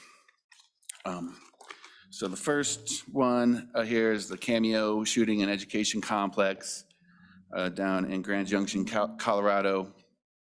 This is one we're going to try to go on a tour of sometime here soon. For members here, as you're thinking about dates, I think Chairman Hicks had suggested possibly July 27th. So as we're going through here, you can kind of look at your calendars. If we go to the next page here, you can see it's operated by the Colorado Parks and Wildlife Division. It was created through a partnership of the town of Palisade. And as we kind of had discussed this earlier into how that came about, there is a little history page on their website you can look at. It sounded like the town of Palisade had a power plant that was being decommissioned. They were looking for something to do with that land. At the same time, the Parks Department was looking to locate a large shooting complex. And so it just kind of sounded like, at least in their history narrative, that it just kind of worked out that they were both looking to do this at the same time. It was open in 2018. You can see a list of the facilities. It includes, as was just discussed, a large number of public shooting bays for rimfire, centerfire, and pistol. There are a certain number of bays that are reserved just for group reservations and for competitive events. They have an archery bay with a 3D archery course, sporting clays, 5-stand, and they have the long range, precision range going out to just over 2,000 yards. And just I would note here for all of these slides, just kind of a very high level here. I did include on the last page a link to all of these facilities if you want more information. And also I included some videos there for some of those that offered those on the website. So the next one, again, that was also mentioned earlier, the NRA Whittington Center down in Raton, New Mexico. If you go to the next page, you can see it's operated, this one's operated by a 501c3 nonprofit. Founded in 1973, it includes a shotgun center with a number of trap ranges, skeet ranges, 2 5-stands, and a 12-station sporting clay range. Has multiple pistol and rifle ranges, has an archery range, and you can see here they also have additional facilities, a welcome center, museum, library, and then they have some lodging and camping facilities as was mentioned earlier. The next one, Mr. Chairman, Ben Avery Shooting Facility in Phoenix, Arizona. This one's operated by the Arizona Game and Fish. Founded in 1957, it was the first government facility to receive a 5-star rating from the National Association of Shooting Ranges. You can see there's a number of pistol and rifle ranges. They do have public use ranges, as well as specialty ranges that are by reservation. They have a clay target center, lighted trap and skeet fields for sporting clay courses. This was one of the facilities that had seemed to have also a pretty large focus on an archery range with certified 5-star archery courses and a world archery target range. And this facility also includes a campground. Next up, we have the National Shooting Complex in San Antonio, Texas. This is operated under the National Skeet Shooting Association and the National Sporting Clays Association. The National Skeet Shooting Association moved their headquarters there in '73, and it's the headquarters for both of those organizations. You can see this one is focused on the shotgun events, Mr. Chairman, so it doesn't have the pistol or rifle facilities that some of the other ones do. It does have a lighted stadium for people to observe some of these events, and it does have RV camping. Next up, Mr. Chairman, Silver Creek Sporting Club, excuse me. This is located south of Denver. This is operated by a private organization. The Silver Creek Sporting Club has again, this one's focused on shotgun events as well, have a large sporting clays course, as well as trap and skeet shooting fields. They do have a rifle and pistol range that's for members only. The rest of the facility is open to the public at certain times of the week. Next up, Mr. Chairman, was the Colonial Shooting Academy in Richmond, Virginia. This is, again, operated by a private organization, the Colonial Shooting Academy. It's the largest indoor shooting facility in the U.S. Has 5 different ranges with pistols, shotguns, with slugs, and up to 30 caliber rifles. Has a tactical range, has an indoor shoot house for training purposes, and also includes a retail gun shop and gunsmith. Next up is the Indian River County Shooting Range in Sebastian, Florida. And again, here, this is operated by Indian River County.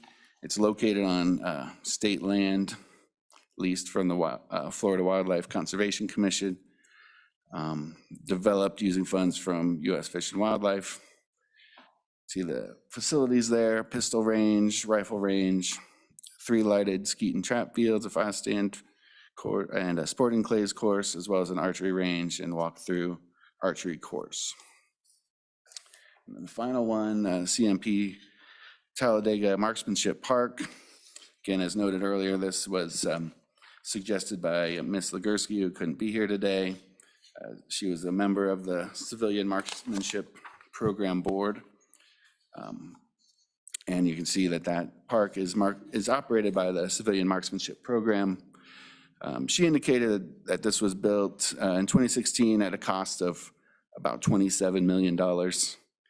And as we noted earlier, if there are specific facilities that you want me to look into the cost of, I'm happy to do that as we get into this. And you can see a list of the facilities there.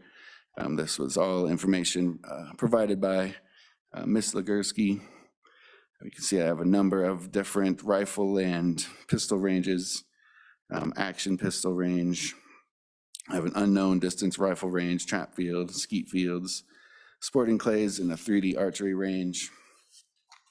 So then on the last page, Mr. Chairman, simply some links to all of these facilities for additional information for the task force.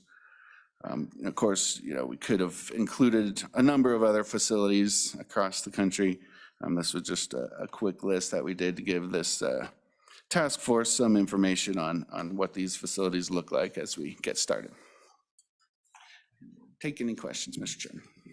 So, thank you. Just a couple comments for the number of ranges that I asked LSO to research were not intended to be an exhaustive list or even necessarily the best of the group available, but a sampling of what quality range facilities might look like. That what does a really outstanding indoor range look like? What does a really outstanding trap and skeet shotgun type facility might look like? With the idea that we might want to incorporate some of the features of those different ranges, not necessarily replicate exactly what is already offered someplace else. So Josh, when you were doing your research on these, one of the things that will, I think, come up is what's the footprint? How many acres? Was that information readily available, or? It is listed on some, not all of the facilities. So some of them do have some pretty good range maps, and I think they have the acreage on there. Some do not. I'm certainly happy to reach out and gather that information, give that out to the task force. Just off the top of your head, do you remember what the largest, by any chance? I don't recall that, Mr. Chairman. Several hundred acres for sure, but yeah, I don't know.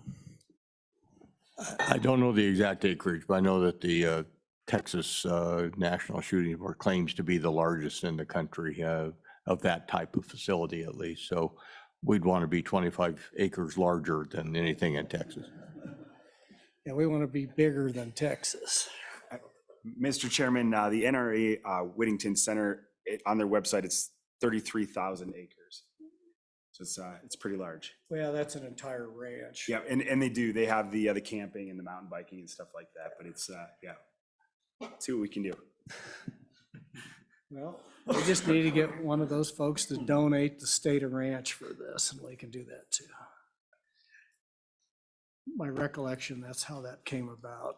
That was a donation for that purpose, private individual. But anyway, any more questions for Josh on, go ahead, Dave.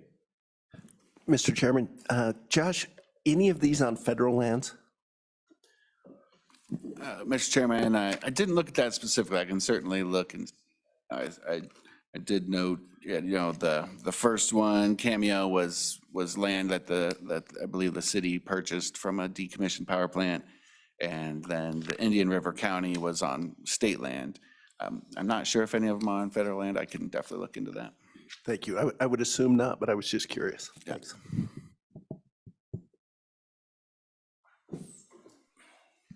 You got an idea there, Dave? Maybe we should just abscond with a few acres, or? Mr. Chairman, I would love to stay away from federal land any way I possibly can, so thank you. Well, yeah, I think that's a really good idea when you're spraying lead not to do it out there these days. Too much potential for putting something in and having it jerked out from underneath you. So go ahead, Representative. Thank you, Mr. Chairman. Just as a comment, when you're looking at the criteria, maybe, if I recall correctly, only one of these had like 2,000 yards or whatever available, or the distance. The majority of them were 200 to 600. So when looking at a facility, the common is up to about 600. So to go above that is not as common. So that could be some, I don't know if that would be good or bad, depending on the land you'd have to own or where it was, but that would be something that would make it different than a lot of the other ones. Yeah, and I'm going to refer that to our resident expert here on the task force. So in your experience, this is kind of your neck of the woods. What do we need to do for having a long-range precision range? I think a really, like, the ego trip's 1,000 yards, so you got to have that, like, no matter what. But I think what will really inform us is if we look at the shooting groups, the competition groups, like there's a PRS group, there's a NRL group, there's these different groups and entities that are doing competitive shooting.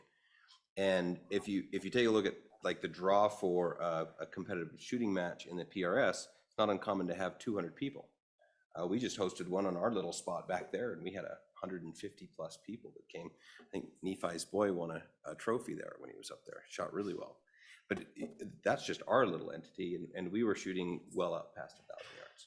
So I do think that we're going to need just a little bit more space if we want to play there. But the first question should be, do we want to play there? And that should be driven by how many people do they have, how much revenue could we expect, or participation could we expect, and just kind of look at how many different groups would that pull in. And like my gut tells me that long range shooting is a increasingly popular sport, and something like bench rest shooting, which is where the 600-yard number comes from. That's an old time, distance. That 600-yard bench rest was the longest bench rest shooting they would do. That's why you see these ranges that have 600 yards as kind of like max. It's gone. Bench rest has just disappeared. So we may not want to cater to that particular sport, but I think once we pull in those groups and organizations and say, well, how many members do you have? How many events do you host every year? How many events do you think would host here? And we start expanding and saying, okay, well, we can pull in 1,000 people, and perhaps that would justify that extra space. Follow-up question on that. With all these organizations that you're familiar with, what's the longest anybody currently? So that's the operable question, because the technology keeps changing. Sure. And we just keep stretching these things for. What's the longest competition now? The longest competition currently is the one that you mentioned down on the Whittington Center or elsewhere, but the Whittington Center has a great range for this. It's called the King of 2 Miles. So they shoot 3,400 and change. It's a long ways. I can do that. That's some space.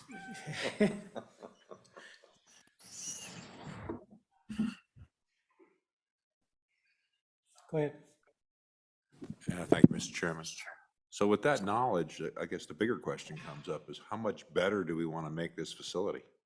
20% better, 50% better, or we're going to have a sliding scale with how many folks we might get to participate at said facility?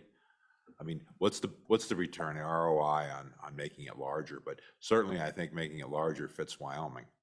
If there's anything Absolutely. we have is a lot of outside, so we have a lot of space. Yeah. I think if we look at the quantity of participants that engage in the King of 2 Miles competition, it's very, very, very small. Very, very small quantities. I don't think we're going to serve a lot of the public by expanding our requirement to encompass that type of range. But if you look at the many disciplines I'm familiar with in the long range space, you might want to be approaching a mile type potential.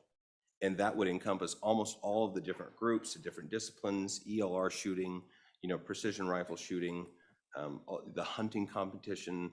All of those would be encompassed in that space. I think that would be a good objective. I'm just thinking, what do you think of from Wyoming to Washington, D.C. shooting range? I think the difference in the world class comes from, did we execute well on the spend for construction and the design, and have we figured out how to provide an awesome experience for the people that come there? And that's where, if we have an operator organization or mandate that really focuses on making sure the people that come there are taken care of, making sure that that the facilities are maintained well, that they service their needs, at different years. I mean, we've been at Raton for over a decade. We go down there every year. We take a lot of our clients for 2 to 3 weeks at a time and just cycle in a lot of people. And some years when those guys are on, it's very nice. And some years when they're not on, it's really, really poor.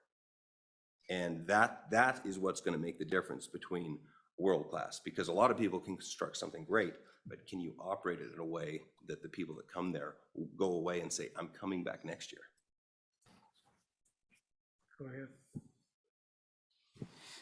Mr. Chairman, and really this is probably a question for Aaron or maybe Cade, if you're still online there. Is there something, a characteristic of a facility from sort of your manufacturer's perspective or I guess just the business perspective? Are there characteristics of a shooting complex that would really advantage you commercially, whether that's like technical testing facilities, something like that, that would be a real game changer in that area for the industry around the state? I see two questions there. The first one is the business advantage.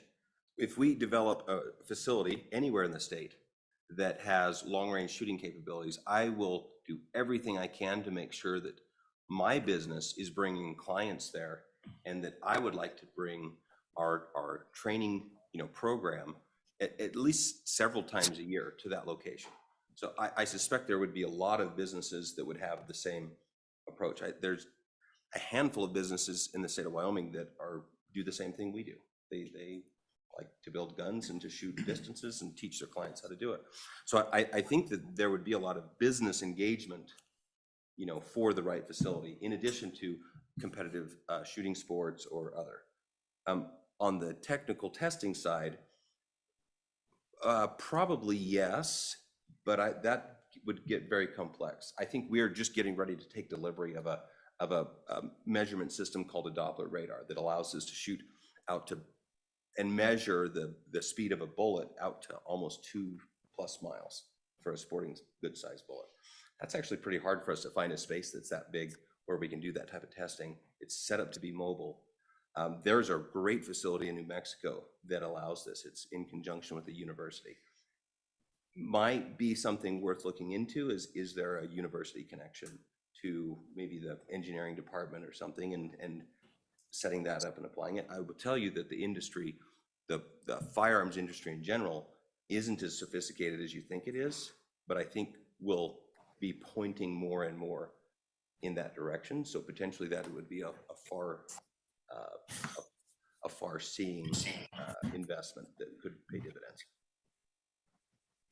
Mr. Chairman and Brandon, from my perspective, we're operating in a slightly different space than Aaron does, obviously. They're a lot more involved directly in the shooting side. What we really focus on is event side participation. So we go to these, we go to the largest archery shoot in the US out in Redding, California. We exhibit there, we sponsor the event. And so for us, having some opportunity to be able to set up some of these big events, do a vendor area or a sponsorship area that we can participate in would be very important to us. And our ability to, maybe host a specific shooting event or archery event in our home state would be pretty important to us, and be figuring out what that looks like on the front end, rather than just a bunch of signage that we pay for, but actual participation on a vendor level would be something we'd look for. And I think that brings up a good point. One of the reasons that I wanted to try to get to the committee to one of these total archery things, particularly from a tourism standpoint, but also the business side of it, was the vendor side of it too, because at these events and these facilities, you need to be able to have capacity in buildings, and some of it may be indoor, to host these vendor shows. And the total archery one that I had the opportunity to attend a couple of years ago up in Big Sky, Montana, it was the number of vendors and the way the vendors were set up that was so impressive about. That brings in a whole other bunch of people that are not shooting. They're just going there to see what the latest, greatest thing is within the industry. And so some of these things can dovetail into being both a vendor show and an event. And that's kind of what I saw at one of those total archery challenges that are hosted by some of our neighboring states. And so is that kind of consistent with what you're thinking on some of this stuff, as far as Dave, with your comments?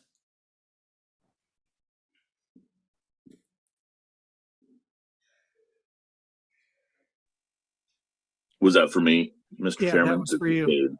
Sorry, this is Cade, so not Dave. I was confused. Oh, yeah, I'm sorry. I got to, Go Yeah, ahead. no worries. No worries. No, that's exactly what I'm thinking. You know, we participate in the National Field Archery. They do big vendor areas.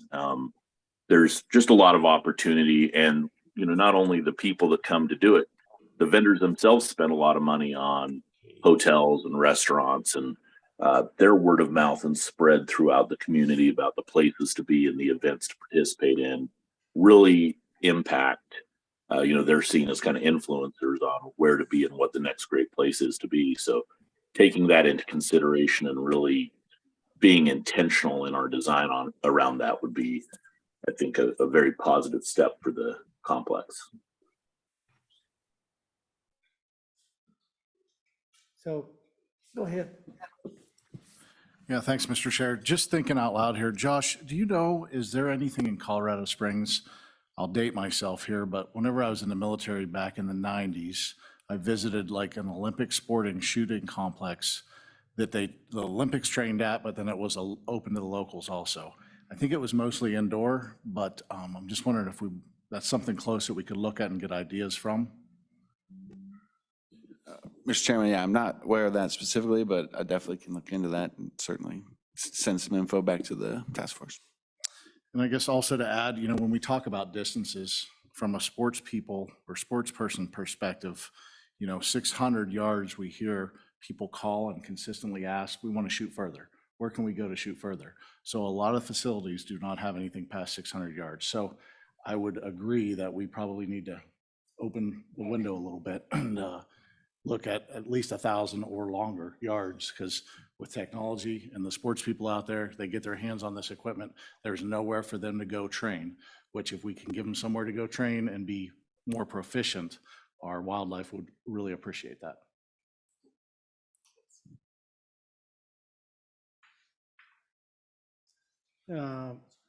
Task force members, any more discussion on kind of the range facilities?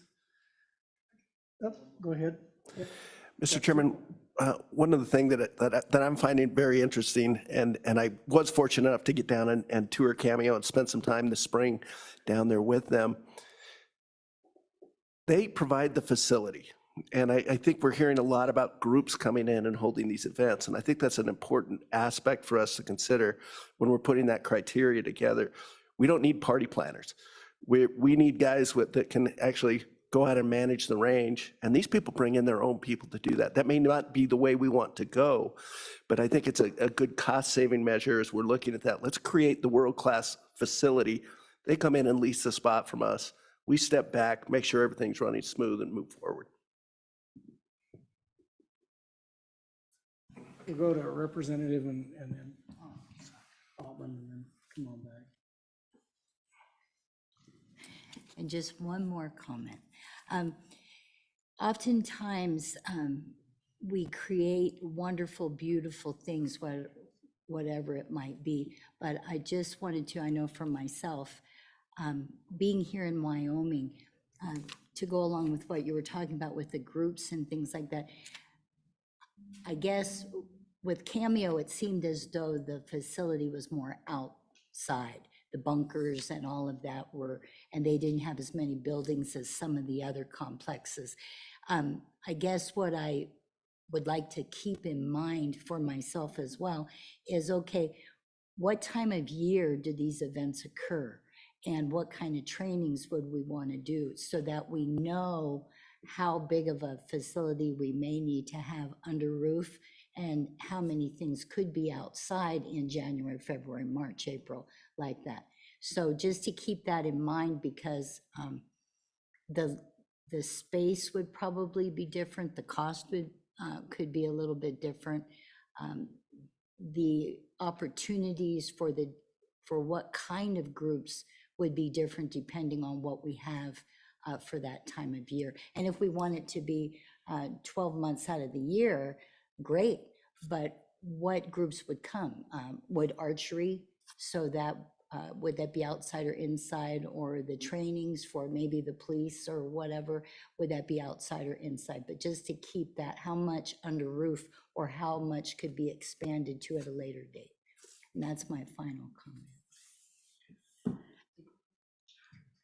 Go to you next, John. Here we are. Thanks, Mr. Chair. I guess, the wind does blow here in Wyoming, so that might be something that we want to talk about as far as when we get down to location.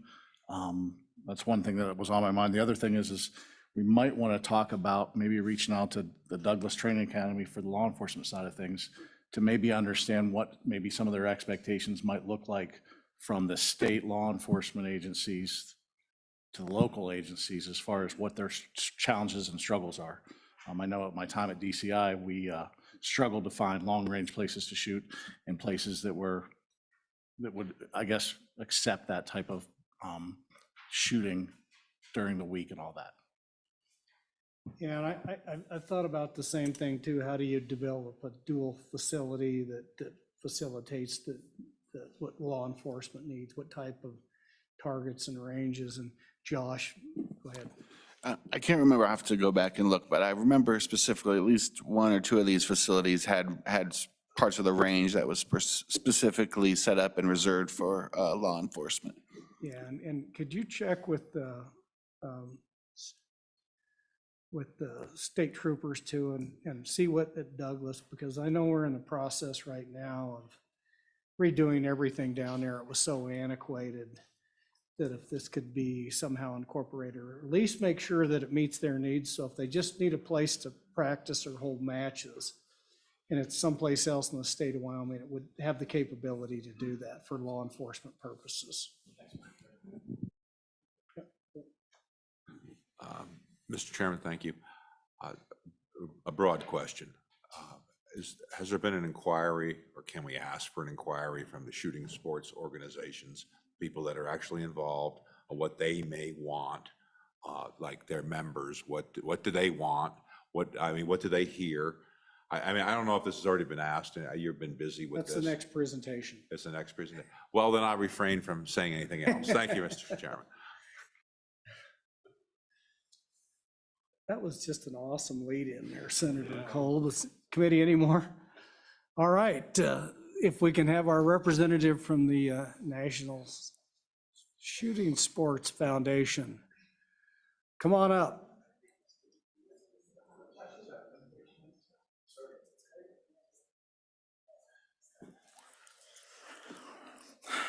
Mr. Chairman, members of the committee, nice to be here. I'm Nephi Cole. I'm I don't even remember my title today. I'm the Director of Government Relations and State Affairs for the National Shooting Sports Foundation. We're the Firearms Trade Association of America. So we represent everybody that makes, moves, sells, markets, firearms, ammunition, components, optics, anything in that space. We also represent shooting ranges and the outdoor industry in terms of media. We are the professional firearm space. So it's about 9,000 members. It's companies and entities. That's who our membership is. We own SHOT Show, probably heard of it. We're very proud of it. So I'd like to cover a few of those things that questions that you guys have asked, and hopefully give you lots to chew on and lots to think about. So with that, let's go to the first slide in the presentation. So let's talk briefly about legal gun ownership in America. So you talk about who your clientele is. So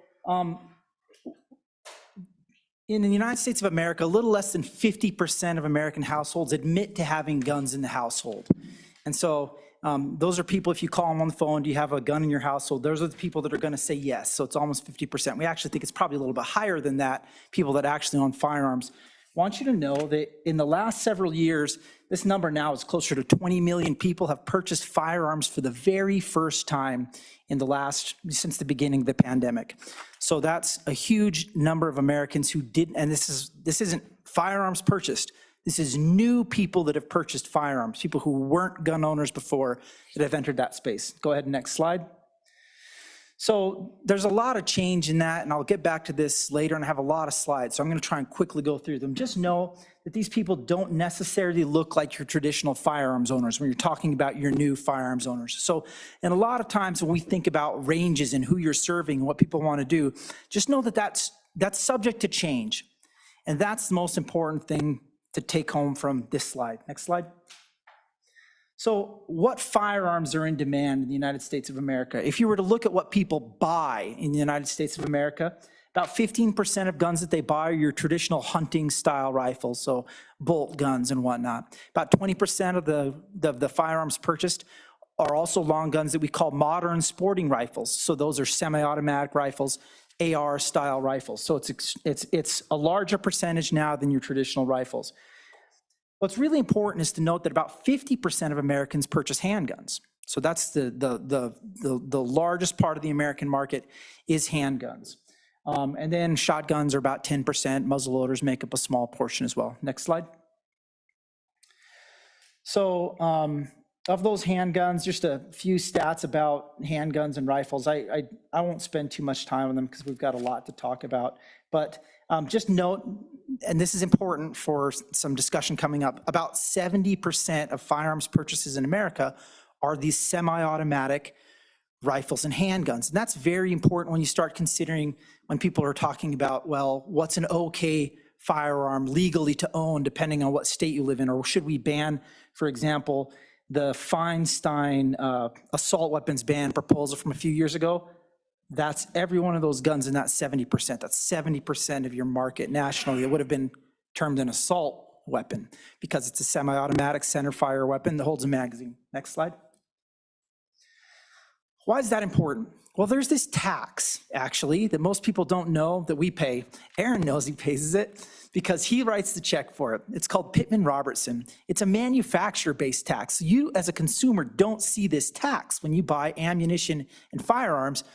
That's because Aaron pays it, and all the rest of our members pay it. That tax is a 10% tax on rifles and an 11% tax on handguns and ammunition. That tax, the Pittman-Robertson tax, funds over $1.1 billion into state agencies to run those agencies in 2021 alone. And so that's $20 million to you here in the state of Wyoming. Every year that you're getting, Aaron writes that check. 25% of that, and here's how that works. He writes that check, it goes to DC. And so we don't really think about it, right? Because it disappears from us. So we don't think about the fact that where that came from. It runs around up in the Treasury, and then it's reallocated to states based on a formula funding methodology that has to do with the public land in the state and the numbers of people buying hunting licenses. And so that's what determines that Game and Fish is gonna have a $20 million check that comes in from Aaron and everybody else in the industry. And so that $20 million now, a quarter of that can be used for hunters' education and ranges. And that's by statute from Congress.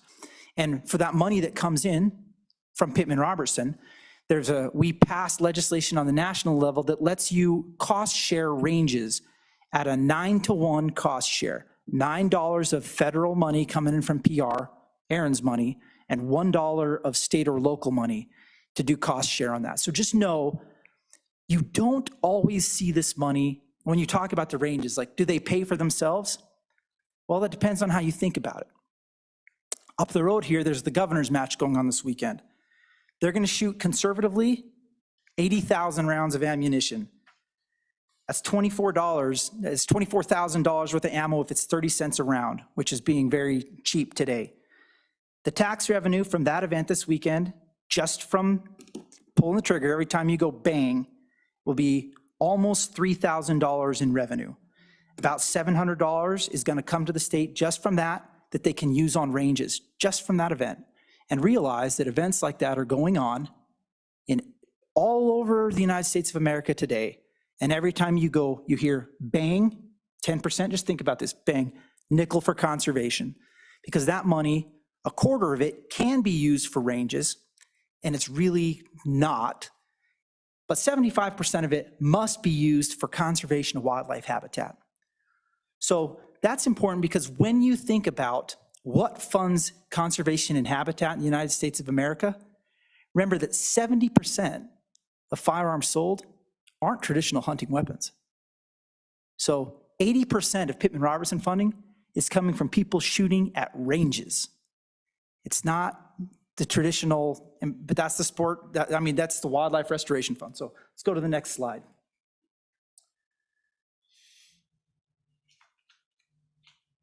So who went target shooting and hunting? So this is something that's important. If you look at this overlap, 53% of Americans, 53% of shooters in 2018 went target shooting, but they didn't go hunting. what you find is there's a 35% of shooters are hunters and target shooters, and only 11% of shooters are strictly hunters. Just so know, there is certainly some bleed over, but be aware, target shooting has more potential than anything else to help drive revenue that benefits your state wildlife agencies and your wildlife. Next slide. So this is just a little bit about that over the years. These are people who participated in hunting and shooting. And you can see those numbers. This is just reinforcing that pie chart. But note the multiple years, the percentage is going up. More and more people are not hunting, but more and more people are target shooting. And that's a trend that continues. It's ongoing. Next slide. Quick question, Yes. Nephi, on that.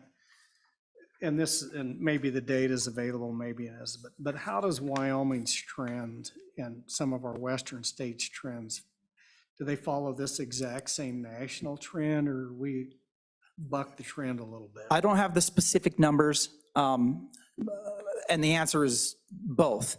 So first of all, I would say that it kind of follows the national trends, and I don't have them in front of me right now to be able to tell you what numbers. But the other thing is certain types of hunting are increasing in popularity. So there's a lot of people, actually, that's not the right thing to say. There's a small group of people who are increasingly looking for the premium hunts, and we offer that in a way that nobody else can.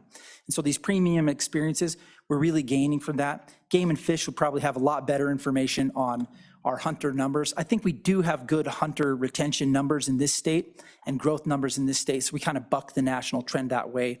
But nationally, certainly the trend is going down nationally, and we're hoping we can turn it around, but we're trying hard. So, Thank you. yeah, we can just, let's jump past the slide because I've got some other stuff you guys are gonna be more interested in. Just know that there's a huge value to hunting and shooting sports. We'll stop here just to show you, like, hunting and shooting sports is worth more money than Starbucks. It's worth more than Under Armour. You know, more people, I don't know if I mentioned this to you guys, more people do shooting sports than play tennis in the United States of America, than play baseball in the United States of America. So there's opportunity there. Next slide. So here's the different shooting sports activities in the US and kind of, you know, what the trends are and what people are doing. So target shooting with a handgun still is, you know, that's your number one. Primarily though, what that is, that tends to be your indoor ranges primarily. And that's because when somebody buys, 50% of Americans who buy guns buy a handgun, right? They typically buy a couple boxes of ammo, they go into the range, they're gonna learn to shoot that handgun. And so that's heavily weighted towards target shooting with rifles as well. And then the outdoor ranges, you go down, you can just kind of see where that falls out. And that just gives you just a brief idea of who you're, at the grossest level, who your clientele is for who wants to use a range. And so, yeah, we have that. You guys can look at it later, decide how applicable it is to this discussion. Next slide. So of those who participate, again, this is just reinforcing that. This is what they, you know, this is what people participate in terms of shooting sports when they go out and do it. And then, for example, this weekend kind of reflects this. The governor's match this weekend is just a handgun match. And then you'll see, you know, as you go down, the guns that people have, they want to play games with those guns. That kind of comes into play. Next slide. Let's just go to the next one. And again, this is all in your packet. You'll have days of participation in different shooting sports. You'll have this. Next slide. And then this is just a breakdown of, you know, what's most likely. So, you know, people who participated in hunting and shooting sports, again, 75% of those people, interestingly enough, who participate in going to ranges also go hunting. So it's just kind of again, some more numbers from, this is 2018 is the most recent report I had. So next slide. Can I interrupt you again? Yes. And go back one slide, maybe two. When we get to the percentage of US adult residents participating in the following shooting sports, and it shows target shooting with a handgun is number one. But is that a byproduct of the availability of facilities? In other words, we have giant, large urban populations. Absolutely. You know, absolutely. I know I've got relatives that spend a lot of time at the pistol range in very large municipal areas that, even though they have rifles, there's no place for them. Yep, absolutely. It's access. You know, we look at what people are going to participate in. It's what they're going to have access to. And so if you live in an urban area, what types of ranges do you have? You know, very commonly your indoor ranges, many ranges won't allow you to shoot any, you know, center fire rifle cartridges and things like that. There's some, it's harder to build a range that can accommodate, you know, a 100-yard indoor range is pretty rare. And so it's very common to have a 25-yard indoor range. And so those are the types of things that play into that, you know, what people tend to do. But that's why even in shooting sports, USPSA has a big membership of folks who are getting together and shooting a pistol competition, you know, in an enclosed range on a Tuesday night. That's a lot easier to do than, you know, something else. That said, there's a lot of people that get really excited about traveling to shoot, and you know, it's like hunting. You know, there are big game events, and then there are small game events. You know, there's hunting rabbits just outside of town, and there's going on an elk hunt. And a lot of these larger competitions, the folks who traveled here to shoot the governor's match this weekend, lots of people from out of state. You know, they're staying.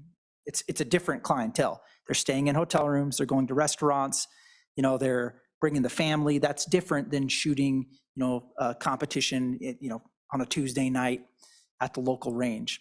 And so it's a diverse and, you know, area. So did that answer that question, Senator? Mm-hmm. Next slide. Okay.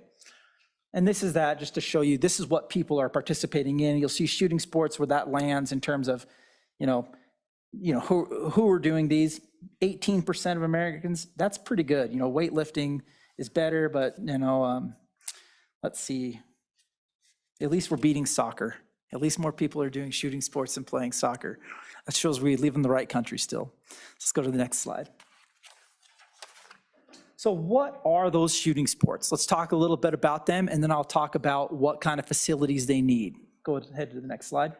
So 3-gun competition. So I'm going to divide these up. I want you to think 2 different kinds of competition in general, static and dynamic.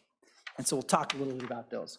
3-gun competition still sees a lot of growth, but 3-gun is modern sporting rifles, MSRs, shotguns and pistols. And there are those types of pistols, shotguns, defensive handguns that people tend to have. It's an action shooting sport.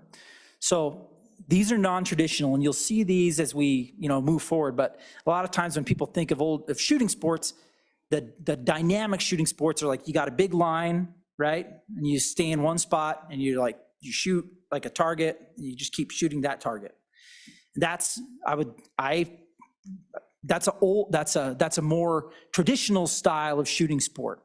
Dynamic is really where everything's going, and dynamic means movement. People are, you know, running with guns. They're moving around.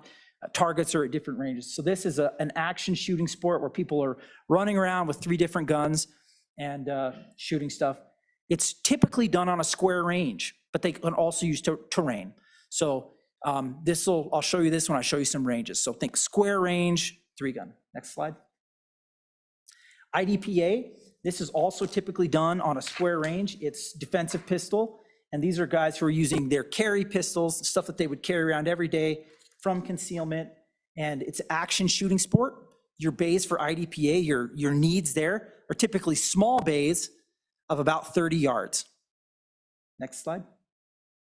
USPSA is very much, it's like IDPA with throw the gloves off.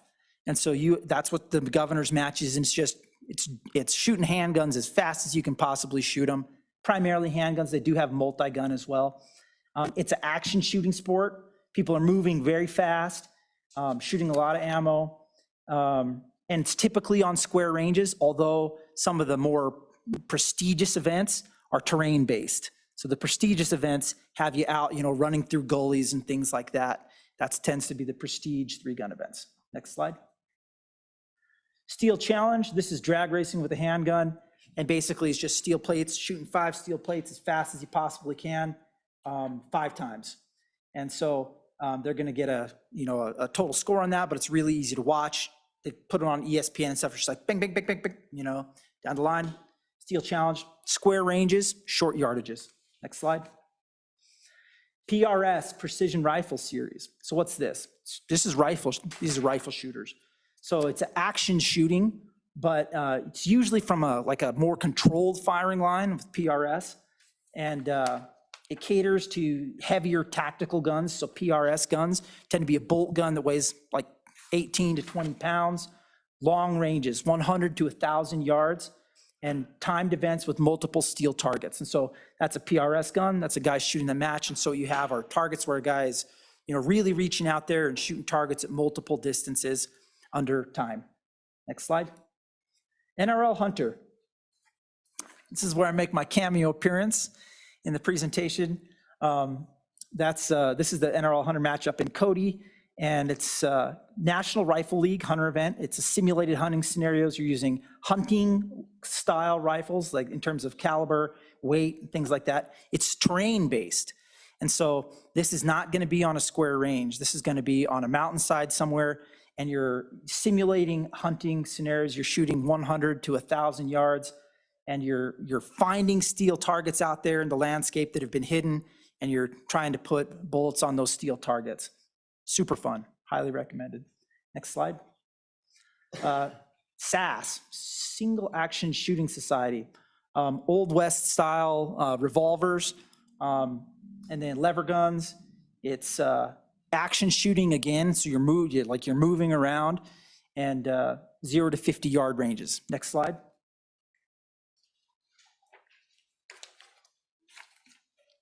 The tactical games. So the tactical games is a new thing, and this is basically, it's 3-gun, except you're going to carry a bunch of heavy stuff around before they make you shoot. And so this is, a lot of people, like Army teams and stuff are doing this, so you're wearing body armor, and it's really, it's an action shooting sport that makes you do some serious physical exertion first. So typically also square ranges. Although they'll use multiple square ranges and do obstacle courses and stuff like that. Next slide. Silhouette. So this is a real traditional one, and you see a lot of these around. So silhouettes, rifles and handguns, they're steel targets. It's a square range out to about 500 meters, and it's static shooting from a given position. So you'll see this again, but you see the large square range with multiple firing lines. You said 600 yards is like the ranges that you're finding. That's because traditionally that's what you saw in events like Silhouette. And I would be remiss if I didn't mention one of the reasons some of this is changing in terms of shooting sports is because of the technology. As firearms technology changes, the games for employing those firearms changes. So as you have improvements in rifles and improvements in optics, you have people inventing new games to be able to challenge themselves with these new tools. So next slide. Bullseye handgun. It's the granddaddy of all handgun competition, and it is a square range. It's a static shooting sports event from a designated firing line. Next slide. CMP matches. It's a civilian marksmanship program. It's primarily historic service rifles, and so when you look at, when it was started, it really got the kickoff because, Congress, there's, legislation behind it, there's funding behind it, but you're primarily shooting historic service rifles like the Grand, Springfield, service grade ARs. I say service grade, I mean traditional iron sight ARs. They've started to try and grow that, and so there's some different disciplines that have come in into that CMP as well, but it's primarily static courses of fire from a designated firing line. So square ranges, 200 to 600 yards. They have a long range program also now that goes out to 1,000 yards, but it's very similar in the type of range that you use. They also have a small bore class. They do some pistol stuff as well. Next slide. Shotgun sports. So what's trap? 5 stations, 5 shots per, straight path, single point of origin. Next slide. Skeet. With skeet, we're shooting shotguns some more. Now we're doing 8 stages with 2 shots per target, and you're having clays from high shoot houses and low shoot houses. Next slide. Sporting clays. Sporting clays is the dynamic shotgun sport. It's kind of like the NRL hunter of shotgunning. So what is that? It's terrain-based to a degree. There's long shooting field courses. You're walking between locations. Targets can come at you from any angle or distance, 10 to 15 stages, and up to 2 shots per target. Next slide. NRL 22. This is a game that's basically, it's precision rifle with 22 long rifles. So it's very popular in the eastern US where they can't stretch out real, center caliber rifles. It's become extremely popular. You've seen a huge influx in the quality of 22 rimfire rifles that have come out recently, because if you want to know what's popular, here's how you can tell. Go to Sportsman's Warehouse and look at the guns for sale. And look at the ammo that people are selling. I will tell you right now that the most popular cartridge in America, if you want to go to a rifle, what do you think it is? 6.5 Creedmoor. Why is it the 6.5 Creedmoor? Because the 6.5 Creedmoor was designed to be an intermediate to long-range cartridge that doesn't recoil much, and it's really fun to shoot. And you can buy a factory gun. Aaron's going to hate to hear this. You can buy a factory gun that's really cheap, that shoots really well. And you can take that gun out to 1,000 yards with a good optic. And so it's popular. And the same thing is happening with 22s now. I was out the other day with a 22 long rifle that I bought at a Sportsman's Warehouse, shooting prairie dogs at 250 yards with single shots, from a 22 long rifle. And that's the technology that we're living with now. Next slide. ELR, this is my friend Ray. It's extreme long range. That's her at the King of 2 Mile competition, shooting a rifle out that long. Very large caliber rifles, fixed firing positions, like you have a team doing your spotting and things like that. So it's very unique, up to and over a mile frequently. Next slide. Sniper shoots. So we have some of the best ones in the world are occurring here in Wyoming right now, typically on ranches. So team or individual events, it's a dynamic practical shooting. So these guys are running around with, these higher caliber guns as a team, shooting a variety of targets, steel targets that are reactive steel targets at long ranges. It's field-based, and sometimes, the Sniper Adventure Challenge based here in Wyoming, you're talking about a 3-day event where you don't sleep and you're moving the entire time. And not many people finish that event, though I've done it twice. So let's go to the next one. F-class in Palma, this is long range, static shooting on a square range. Palma is with iron sights. Your long range F-class are using optics. And this was an event, this actually came out of some of your more traditional service rifle type events, but people wanting to, to push that line and start using optics and longer ranges. Next slide. Okay, so let's talk about where you do all these things and why this is important. On the right-hand side, this is a, I go didn't ahead. see anything on black powder. No, I ran out of time on the presentation. But There's a there lot is- of stuff. There is competition shooting with black powder. You bet. And a lot of it's field-based. And I guess the take home I would have for you on shooting sports is this: they change. And so if I could give you one thing to think about as you decide and consider stuff, is you don't need to pick the sport that's going to be popular. You need to build a location that's flexible enough so that people can come shoot the sport that's popular. And Go ahead. Thank you, Mr. Chairman. This might be a cuss word in your vocabulary, but air rifles. Do you accommodate for them, or are they integratable into these type of locations? Mr. Chairman, members of the committee, unfortunately, I can't answer a lot of questions on air rifles. But in terms of if they're, I would say the short answer is yes and no. Because, some of your air rifle events where you use, air rifles that don't actually have a projectile and things like that, I don't even know how that stuff works. But I guess I think that in general, you can build, a range is a range. And so it doesn't matter what the propellant is, you have to have a backstop, some things like that. Most of the things I've shown you in the facilities that I'm looking at, I will tell you my bias opinion on this is, as I have looked at shooting sports over time, I think that there's a general progression away from shooting sports that require a certain, I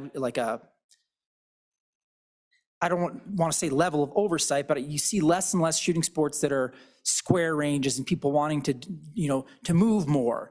There's a lot of adventure-based stuff. There certainly is a move, strongly towards dynamic shooting, and even on square ranges with, traditional bolt guns. People are they're not wanting to shoot from one spot.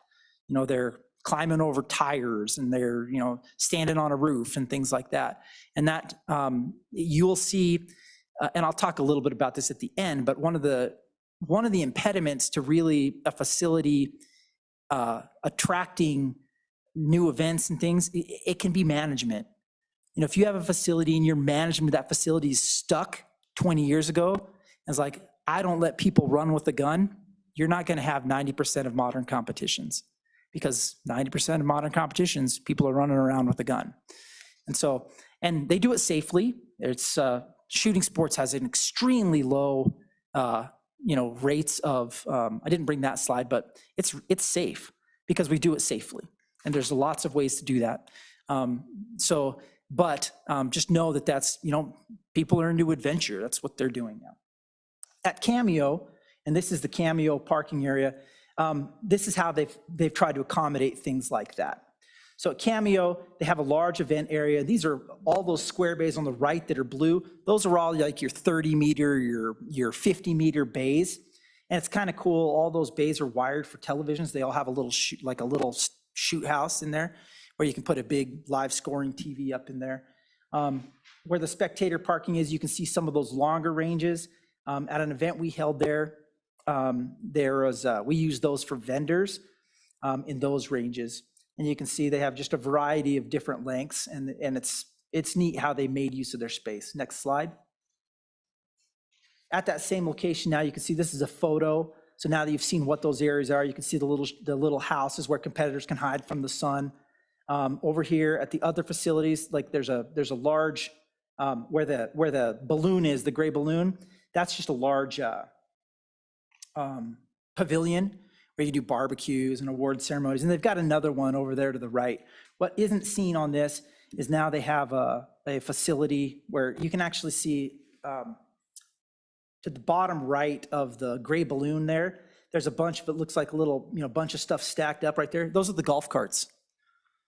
And so what that is so you can move around the facility. Basically, it's a 6-seater. And so there's gun racks there, so you can just jump in. $20 gets you a rental golf cart, and you can run around the entire facility. I'll show you why on the next slide. It's because it's not just the square range. So this is the Cameo, this is the square ranges. You can see the new building there. That's their main office. And they did something kind of innovative here, which is, it's kind of like our Game and Fish. We have offices, right? What they did is they just said, well, we have to have an office anyway. And so that's the Game and Fish office.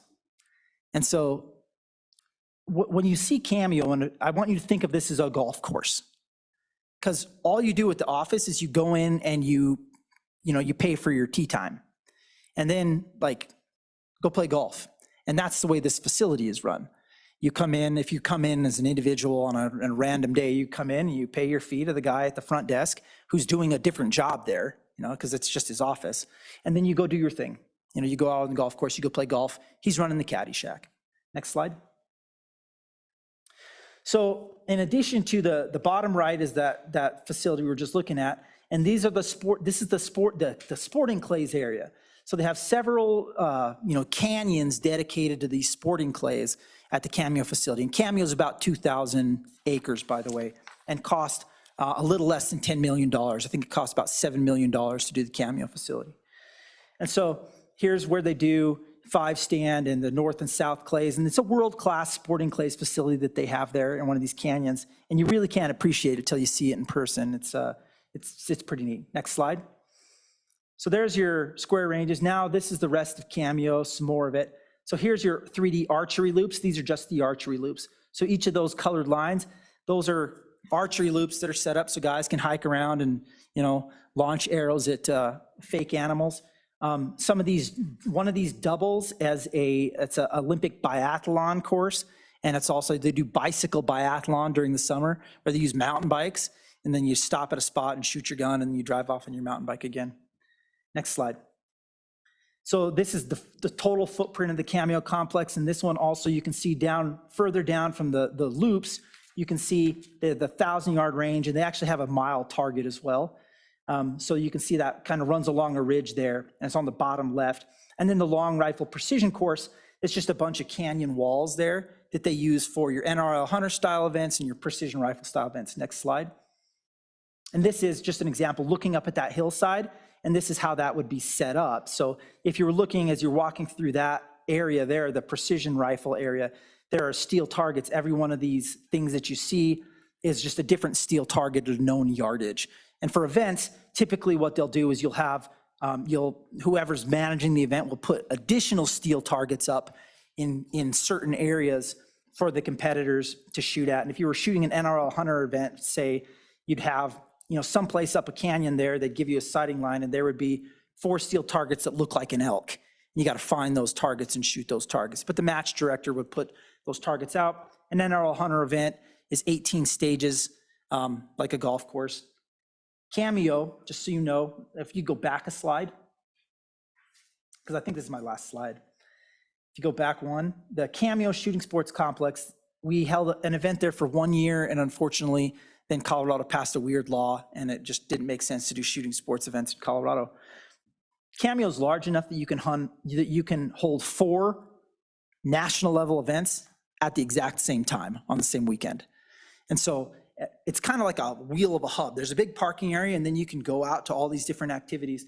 And on the same weekend, we had a national level 3-gun match, a national level sporting clays match, a national, the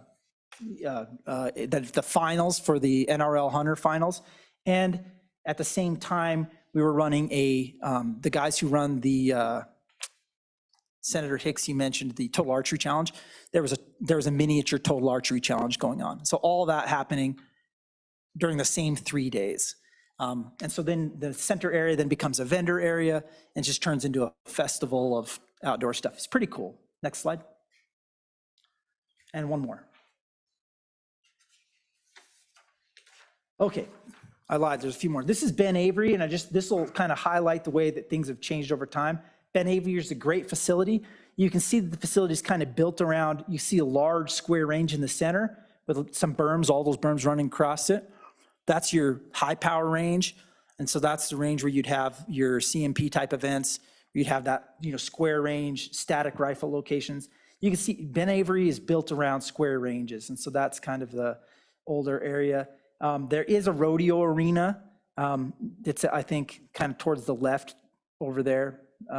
But that rodeo arena is for doing like mounted shooting and stuff like that. And that's typically uses special kind of ammo. So you don't need a real special range. It's just a special kind of ammo for mounted shooting. Next slide. Here's the Whittington Center. So this is the footprint of the range, is the Whittington Center that you use. And the Whittington Center, it's 33, it's large, but you see the footprint actually, it's different than you might think. It's not like you have Whittington, they kind of cater to that square range, to more traditional shooting sports, to square range stuff. They will let you out to use some stuff that's further away, but I know that there's some competitors and folks who use that area who the challenge is the management. So they're like, well, we can't really use it because we have a difficult time with that. Next slide. This is Sparta, Illinois. This is planning for a complex there. And this is just to show you that people are building these. This one's generally around sporting clays. Next slide. This is the one that they want to build in Rapid City, South Dakota, next door to you. It's actually only on 500 acres. And so you can see that that's kind of what they were looking at. There's a long range there. There's a few bays, and then they have a competition base set up on the bottom right there, where they've got a bunch of square bays there on the bottom right, but they're kind of terrain limited. It's 500 acres. Next slide. Victoria, British Columbia. Next slide. Okay, and then some of my final thoughts. It's not just the facility, it's also the management. And this is a quote from a match director who's very, very successful, does a lot of stuff in this state and elsewhere. We love the Whittington Center, but we just don't do events there anymore. They don't understand the direction shooting sports is going. They don't let us use the terrain in a way that works for dynamic competitions. And, my thought was you need to be committed to successful disciplines, but flexible enough to see the future. So if you've got something that people really want to do that's traditional discipline, you need to be able to accommodate that, but also, you can't shut your doors on kind of the next generation of shooting sports, whatever that might be. Go ahead, Joe. Thank you, Mr. Chairman. Nephi, just a question on security. Is there a best practices that they're developed over all these years with these larger shooting sports complexes that would secure them from, folks, I don't know, stumbling onto the area or being in a particular area where they could, get hit? Thank you. It's a great question, and Mr. Chairman, members of the committee, I would say the short answer is yes, but it's not new. When we build a range, when we use firearms, there are certain rules. If you obey the rules, firearms are safe. You treat every firearm as if it's loaded all the time, and that's true in competitions, it's true hunting, it's true everywhere. We make sure every firearm is loaded all the time. You keep your finger off the trigger until you're ready to fire. Be aware of your target and what's beyond it. And so that's a huge part of it, is you design the facility in such a way that if you are a shooter and you're there because you are the one that's responsible for that bullet, your facility's in a safe place, and you have effective backstops. Go ahead. Follow up. Yep. Mr. Chairman, Nephi, apparently I didn't explain myself very well, so I'll try it again. So I'm talking about on the backside of a range where you're not in the range, let's per se, but you around the outside of the perimeter of the facility. So you're driving a side by side or you're walking around up there. I was really talking about that Fences and signage. Thank Good you. fences make good neighbors. Go ahead. Nephi, just a question. First, I have to say it's really weird sitting on this side of the table. I just have to say that, Mr. Chairman.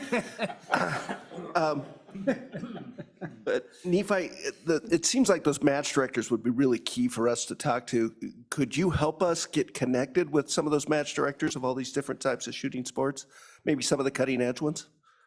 Absolutely. And I would tell you also, you've met them. So several of the best match directors have done matches. 3 that I can think of actually were involved in different versions of the governor's match. And so you've got some of them here, but also, you have a great resource. You have an email list from matches like the governor's match. In the past, when we, in a different administration, we would actually utilize that email list that's coming out of that's your email list because it's your event. And we would use them as a sounding board and say, we'd survey them, and we did it multiple times. Of all the competitors, what are you looking for in an event? What do you like? What don't you? What's the scoring? What did you think of this area versus that area? What about this town versus that town? You've been to 3 towns now. And so it's, and Jerry Michelik, for example, is here, and he's going to events all over the nation. He's here this weekend. I would ask Jerry. Go ahead. Mr. Chairman, Nephi, do you have information on the economic impacts that each of these events would give to a community if they're hosted? Or would this be more of the event planners that we'd have to talk to see what kind of impact? Unfortunately, I think we do have some of that information. And I just say that because I'd have to look for where I could find it. But I know that we have overall economic impact of shooting sports. It's tough based on the individual events to pick it all out. But I know for different states, I have those numbers on Wyoming, what shooting sports mean to the state right now. And then, as far as the specific events and the very detailed stuff about those, I think you would have to ask a match director. The challenge from a community perspective is that the governor's match, he's going to charge each of the competitors $300. 300 competitors are going to come into town to shoot that match. He's not going to be able to tell you which hotels they stayed in or where they ate or how much gas and all those types of things. And he's just going to have raw data, and then everything else is going to be extrapolated.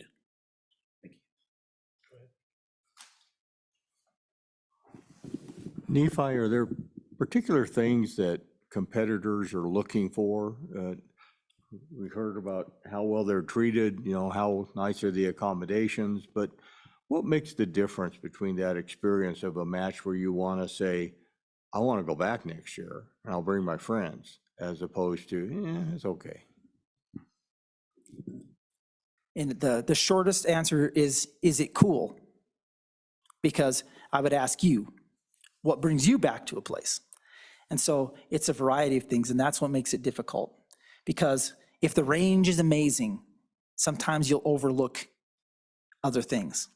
If the range isn't great, but the community's phenomenal, sometimes you'll overlook certain things. And so I will tell you that I use it, and I'll invent a community in a part of this state, and we'll do a big match there. I just don't want to use the name of the community. And the overall thing from the competitors, here's what they said. Hotels are really expensive. Meals were expensive. It was hard to get here. And then you could hold that same event in another community in this state that's within 2 hours of an international airport. And then you ask them which one they want to go back to, even though they're like, well, this one was a pain to get to and it was expensive. Guess which one they want to go back to? They want to go back to the one that their wife liked the food at. They want to go back to the one that's closer to where their kids had an adventure. And so all those things come into play. And I think that's why Wyoming, there's a unique opportunity in this state, because Wyoming has so many of those other things. And so if you're looking at something, there's two kinds of ranges. There's a type of range that people are going to on a daily, right? And then there's destination ranges. And if you're talking about a range on the daily, that's an entirely different clientele. That's an entirely different use. And a lot of that will always be served, and maybe is best served by, you've got phenomenal small companies in this town that have great indoor ranges. And if I need to sight in a rifle on an evening, I'm going to Wyoming Gun Company. They're awesome. They're not going to host 300 people in a major event. And so those are different things, and you have to kind of have both. And if you build one, the interesting thing, then this is a certainty, if you have the world-class facility, the little ones, they thrive in those types of environments. If you go to a Cameo Shooting Sports Complex, the little town, the orchards, the little bed and breakfasts around that thing, they thrive. Why? Because that facility has enough gravity to bring people in there. And then, when people come here to shoot the governor's match, they go to Sportsman's Warehouse to buy 9mm because it's a pain to fly with bullets. So those local entities, sometimes they fear initially, like, well, if you build a big facility, will people not come to me anymore? We believe the opposite is true. You build a facility like that, and then you have a greater need for the service side of the industry around that facility, but not just that.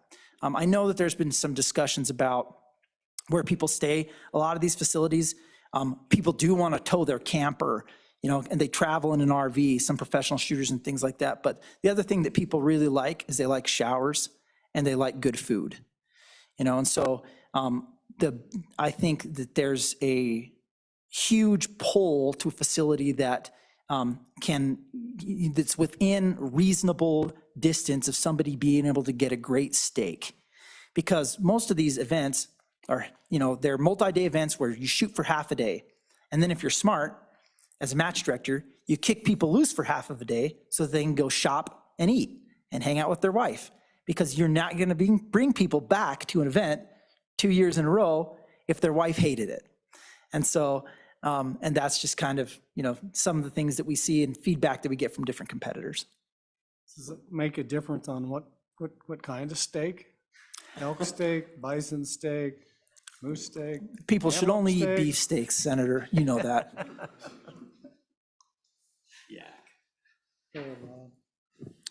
Thank you, Mr. Chair. Nephi, there was really interesting data on the growth of the shooting sports industry and the technology driving innovative competitions. And you mentioned, I think it was Rapid City and somewhere in Illinois, people are looking at building these facilities. So I guess my question is this more of like a circuit around the country and you can get an event, or is it more one and done in an area and see you next year? Typically, these events they'll be repetitive. So if somebody finds, so there's a certain group of people that put on these major events. And typically when they find a premier location, they will stay at that location, and they're not gonna quit unless somebody kicks them out. If you've got a great location, a good match director, he's coming back to that location. And the competitors, interestingly enough, they'll plan, the big competitors. It'll go on their calendar every year. And from now on, the reason Jerry Michalik is back in Wyoming is because every year he likes to shoot prairie dogs, and he knows that this is the weekend that they're gonna have the governor's match. And so these competitors are gonna build their calendar, and they're gonna make sure, I'm gonna put these 4 events that I know, and then those are static. With those match directors, you get a certain, a reputation, and then they're gonna fill in everything else around those. So it is kind of a circuit in terms of where it goes. And then, but in terms of events, something like CanCon that was held at Ben Avery, when somebody finds a location, if you're holding a large, you're gonna do, CanCon is a convention that demonstrates all the suppressors and companies that are out there. If they find a good spot, they're gonna keep going back to that spot year after year after year, because they don't wanna, it takes a lot of time to find the spot, and then to develop the contracts, and then to get the expertise and the relationships. And once you build that, there's a reason that we are in Las Vegas for SHOT Show, one of my colleagues is here, every year, because we've got it worked out and we know how it works. And so I would say that if you have a good facility, unless you give somebody a reason not to come back to a good facility and a good event, they're gonna come back to that facility. Cameo, I'm not sure how they have been since there's a political stuff going on in Colorado, but 3 years ago, they were booked every weekend. They had some event every weekend at Cameo, and Walt Prohl can answer more about that. But, it's hard to find an empty spot on their calendar, and people come from all over because why? The venue's known. And so it becomes the big game hunting for the competitive shooter. Is they're like, well, I'm gonna go to Wyoming. Well, it's not for an elk hunt this time, it's because Wyoming has that spot. And so I gotta go shoot that. It's just like playing a great golf course, right? Someday I'm gonna play that course. Ron, I looked at a couple of these things on the other side of that. There's not necessarily the large national, the circuit, but there's also things. I looked at one again down to the south, and they had a women in sporting competition, but it was more of an in-state regional thing. And so that was every month for like 6 months. That event was every second Saturday for 6 months. They had these progressive. So I think a lot of that will come back to not only just the management of the facility, how well is the facility managed, is how creative can the people that have the facility generate these reoccurring events that may be state, local, or regional type of events too.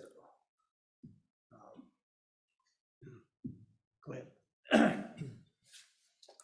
And Mr. Co-Chairman, we've got a number of people sitting in the room, and we're a little bit late for public comment. I just encourage us, maybe we move along. Yeah. Yep, I think we'll do that unless there's any more specific comments for one quick one. All right, Senator Colvin, then we'll move on. Here Thank we you, Mr. are Chairman. running. Nephi, any of these venues, these shooting sports complexes, are they flexible in moving things around to make it so-called cool?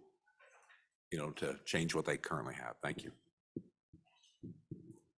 Yeah, the short answer is absolutely. If you go to Cameo and talk to Walt, it was interesting because you asked, they're constantly changing. And so those venues are constantly looking at what's the next thing. They're constantly planning for it. They have very active local, they get it. And so they're just constantly trying to, okay, what's next? How do we accommodate it? All right. With that, I think I am going to open this up for public comment right now. So if you would, when you come up, state your name, any affiliations you have, and we'll go for there. So first gunner. My name's Dave North. I'm a Natrona County Commissioner. Ignore this because that's not the reason why I'm here today. Dave, could you speak a little closer to the microphone, please? I have to slide up. All right. I've been in the firearms industry for 40 years in the retail side of things. I currently have an FFL. You probably figured that out by the shirt I'm wearing today. But I'm also the president of the Platte River Rod and Gun Club out west of town, and I would be more than happy to show any of you that facility. We had Gunworks out there that actually did a program out there a few years ago where they were demonstrating their guns. We've had Leopold out there. The Bergara shooting event was out there 2 years ago. We had several of our legislators out there come out there to shoot. And I'm not saying this because I'm trying to promote the range. I'm saying this because it's an example that you can look at that's right here, that's close, that you can get some ideas from. When you're putting together this program, you need to look at the whole aspect of things. I watched, and I am a member of the National Shooting Sports Foundation. I have been for several years, and I go to SHOT Show every year.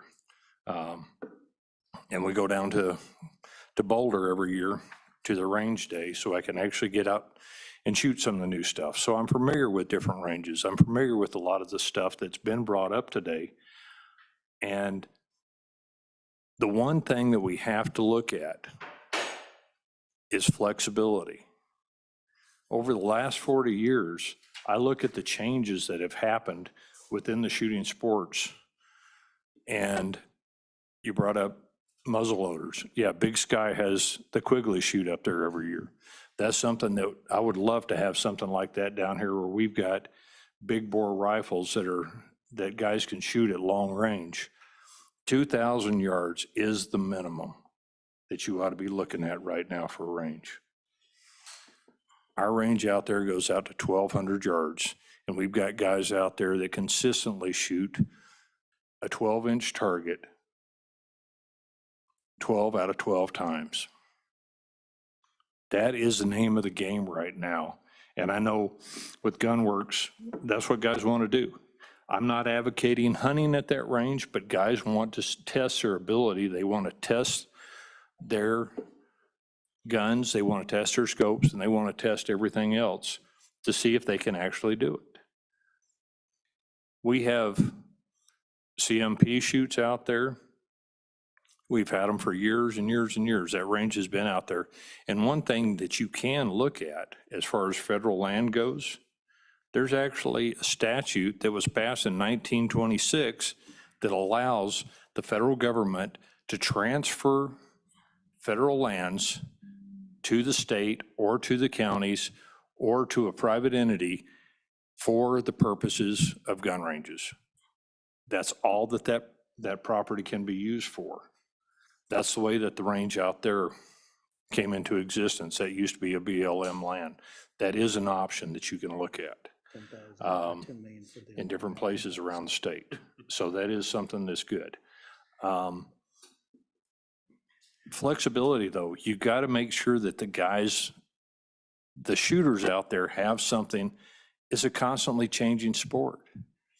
30 years ago, nobody told you to get a gun and run and shoot. The only time you did that was when you went through the academy, and I did because I was a law enforcement officer, that you had to run from place to place and shoot. But then it wasn't the same thing. It's not like the new competitions now that you go and you shoot and you do it on the run and you don't have time to think about it. And you're dropping magazines in between and you're reloading and everything. So Dave, a question for you is, and I've captured some of these things, and I think that's what we heard is flexibility as far as even being able to change up targets and distances and ranges will be an important component.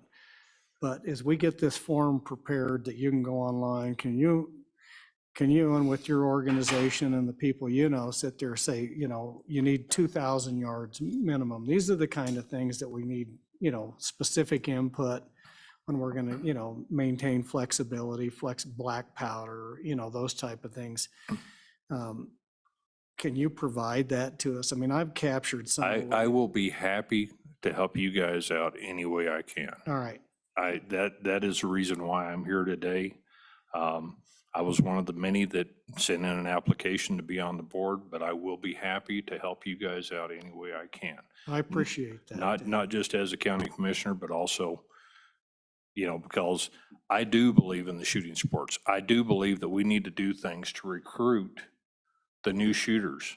You look at the number of people, I look at my sales and the change in the sales that have gone on. And it used to be pump shotguns. It's no longer pump shotguns. Now they're semi-automatics. People are looking at different things. Same thing with pistols. It used to be 40 years ago, I would sell 30 revolvers to a semi-automatic. Now it's just the opposite. I rarely ever sell a revolver, and the guys that I do sell a revolver to are like me, that are nostalgic, that like real steel in their hands and not plastic. I shoot everything under the sun. If it goes bang or slings something down the range, I shoot it. I'm also an international bow hunter education instructor. I was a hunter and safety instructor, so I understand that stuff. That's my priority, is to make sure that not only that we do this, but we do it right. Well, and to that point, Dave, I look forward to having you continue to engage, with the task force as we move forward. I'm mindful from my committee chairman that I ran over 35 minutes already, but I would ask, unless you've got something really specific to add, that we allow some of the other folks to comment. But I want you to stay engaged, when we get the form, but please, this is a central location. I anticipate we'll probably have more of the meetings here. And so as we move forward, I look forward to working with you. So any other specifics? Yeah, like I said, if you guys would like to take a look at the range out there, it's west of town. It's not very far, and I would love to show it to you, just to show you some different ideas when you're looking at different things and why we need to look at those flexibility and those suggestions. We'll try to work that in with one of our meetings here when we get here. So thanks, Okay, Dave. thanks. Anybody else on public comment? You guys quit looking at each other and get up here. Going once, twice, all right. Do you guys shop at the same bolo tie stop? I like them. Press the green light. There we go. Remember name, rank, and serial number. Yeah. Joel Highsmith, the mayor of town of Shoshone, but I'm also the vice chair of FCAG, Fremont County Association of Governments. We're here to let everybody know that Fremont County, we are central Wyoming, not Casper. Look at the map, Shoshone, right in the middle, crossroads of Wyoming. Just saying. Anyway, with me is as the director of FCAG, Gary Meachow, and he would he'd like to read a letter and pass this out to everybody that that he crafted for this. Thank you, Mr. Mayor. Mr. Chairs, appreciate your time today. We'll keep this quick because it's Friday and I can see people's eyes glassing over a little bit. But again, Gary Michaud, Administrator for the Fremont County Association of Governments. And I'd like to read a letter real quick here. It's from Monty Richardson, the Mayor of Lander, Joel Highsmith, the Mayor of Shoshone, Sherry Oler, the Mayor of Hudson, Patricia Nevieux, the Mayor of DuBois, Timothy Hancock, the Mayor of Riverton, Matt Pattison, the Mayor of Pavilion, and Ron Fabricius, the Fremont County Commissioner. Dear Honorable Mark Gordon, Governor of Wyoming, Wyoming legislators, and members of the Wyoming Shooting Complex Task Force. The Fremont County Association of Governments is writing to confirm the county's intent to present a future site proposal for the state of Wyoming shooting complex.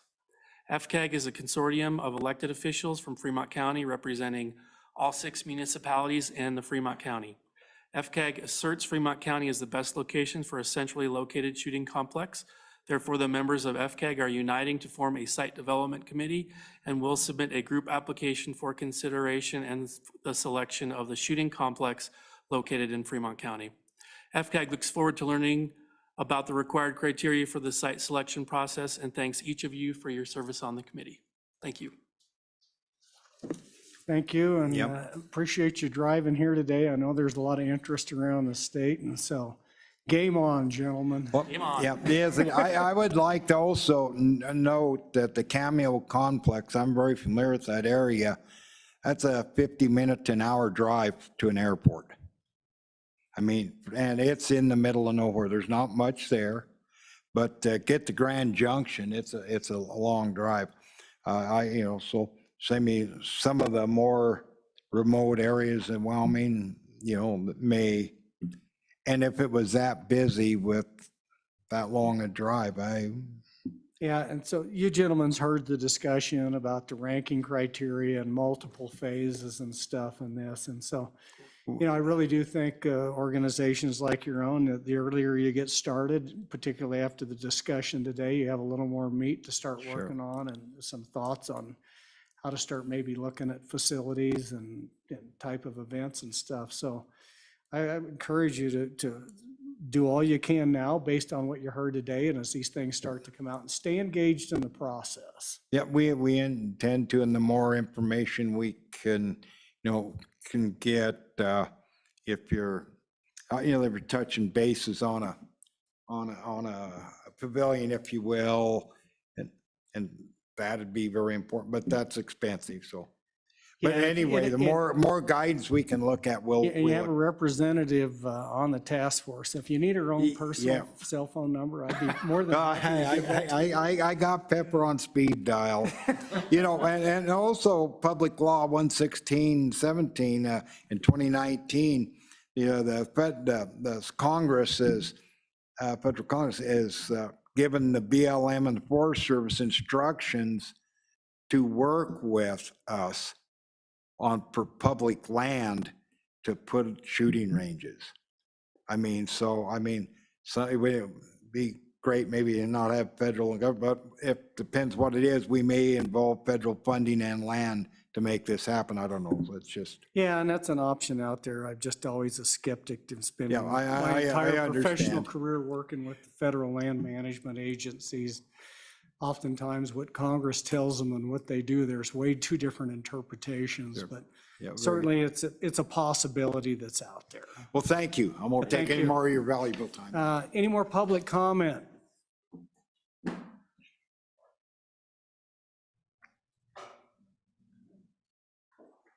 Serial number, rank, and then name. We're going to swap this up a little bit. Yeah, go ahead. You too, okay. Paul Garvin, I'm from Thermopolis. I'm involved with a couple of the shooting ranges in Washakie and Hot Springs County. I'm on the board of the Wyoming State Shooting Association and the Wyoming Outdoorsmen in Cody. I came to essentially find the lay of the land, and there's a lot of land laying around. I wanted to make a backup comment with something that Josh said earlier. When you go to review ranges, you're going to be dealing with people that run the range rather than people that organized and created them. So you might want to make an effort to find out who did that and get some insight from them. And that's what I had to say. Go ahead. Not pushing it. Chairman, thank you. I'm Cynthia Garvin. Paul's attachment here at the side. We are both members of the Wyoming State Shooting Association and the Wyoming Outdoorsmen in Cody. And basically, as Paul said, thank you for Pepper, Representative Ottman for sharing this with us. Just to let you know that both of those agencies or groups, associations, are more than willing to provide you with any of the materials that you may need. Mr. Nephi Cole did a good presentation on it. I think one of the things with the Wyoming State Shooting Association, they've been at it for over 100 years, and they have a lot of information and background, and we would be more than happy to share that with you. And again, the Wyoming Outdoorsmen is another group that has a lot of experience. And for us, the youth and education is a really big part of what we do personally. And I'd love to see that. I was happy to hear you talk about education and that being a component of the facility. So with that. One more comment. I think it's very important to consider an indoor facility because not only could it be used for indoor shooting, you can use it for educational purposes also. Especially here in Wyoming, where we know what our winters are like. So, thank you. Thank you. Thank you both. Committee, any questions for Paul or Cynthia? All right, thank you. I see you brought your representative with you. Any more public comment?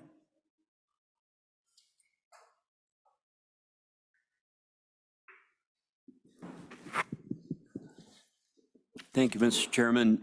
Pat Sweeney from Casper, representing myself. So very exciting. I think been great discussion. A few things I'm worried about getting to a world-class facility is, as Mr. Chairman, that you've described, is basically the governance and how we're actually going to pay for this, how it'll all come together. And I don't know how you can do that in the criteria, but that's for better minds up here. The funding in particular, I'm concerned about because I believe, I mean, Game and Fish is already basically off the general fund, but I'm concerned with the amount of winter kill that we had. You know, what their budget is actually going to look like. Maybe not this next biennium, but down the road. And so to put pressure on Game and Fish, I'm concerned about that. Parks. You know, we do more and more with outdoor rec and expect more on our parks. And so I'm concerned about that. I'm concerned, you know, if we keep tapping into the special reserve account with the lodging tax dollars for this project. It was mentioned at appropriations just earlier this week about dipping and looking into this new state museum, you know, taking some money out of that special reserve account. That's not why that was set up, in my opinion, but that's appropriations. So some of the things to think about, I think, in the matrix is possibly governance. And I love your idea of the Joint Powers Board.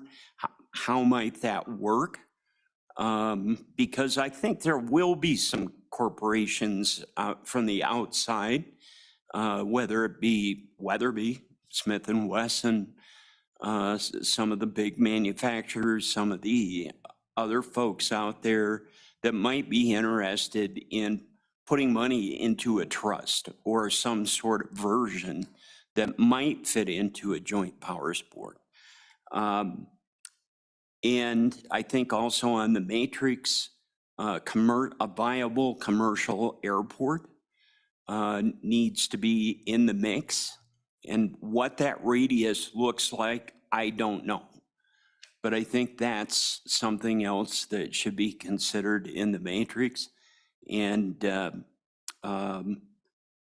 how the operations might function. And some of those things might come out in the RFP process also. And so wide ranging. I will say that we here in Tronic County realize that we're not the center of the state, Mr. Mayor, but we believe we're the heart of the state. So in a lot of ways. And I will tell you, our economic development agency is Advanced Casper. I have talked to them. They apologize for not being here today, but their office had other commitments today.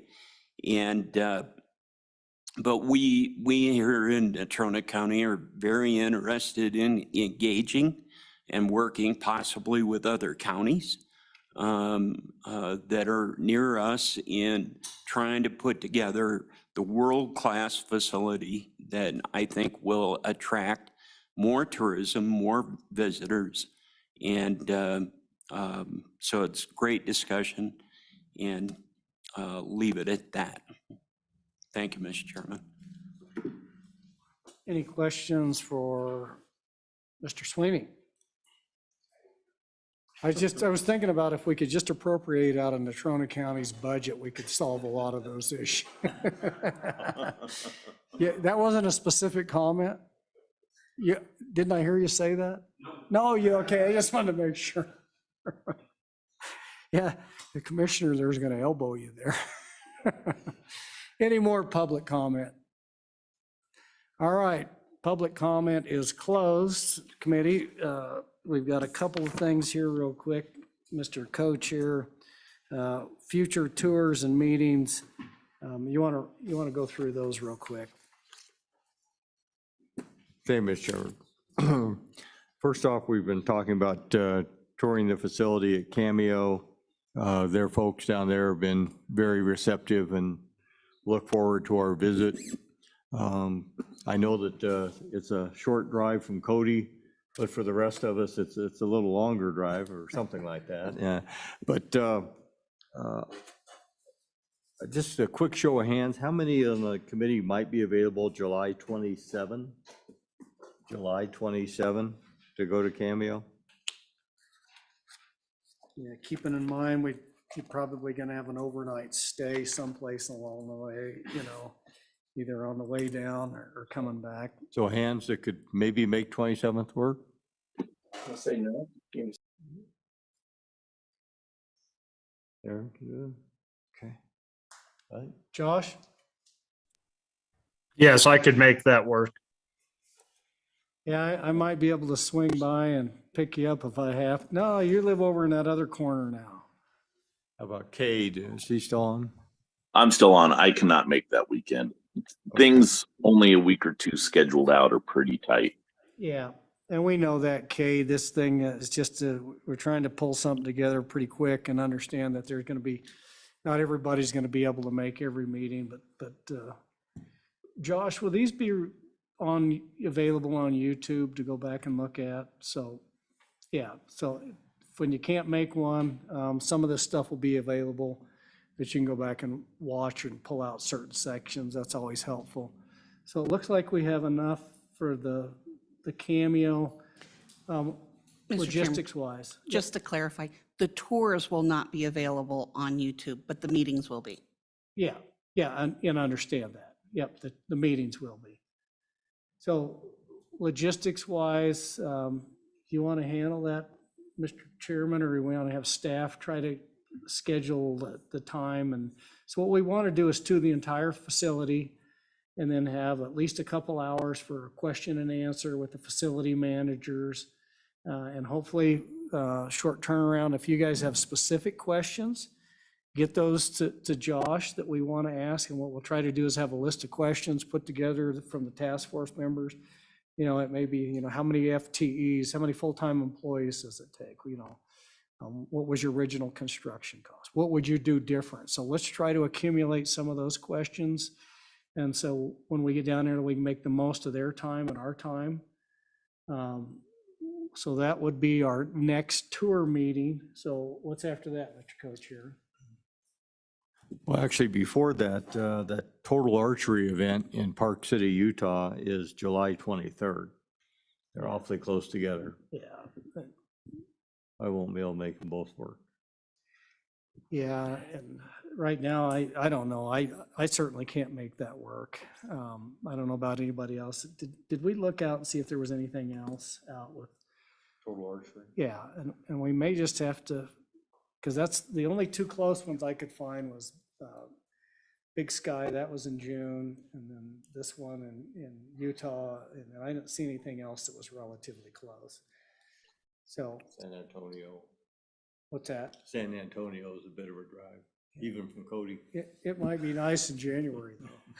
Yeah, Mr. Chairman, was the date on that, did you say, Co-Chairman Washit, was that July 23rd, a Sunday? Is that accurate? 20th to the 23rd, I believe. That's the last day. That's the last day. I think it wraps up on the 23rd.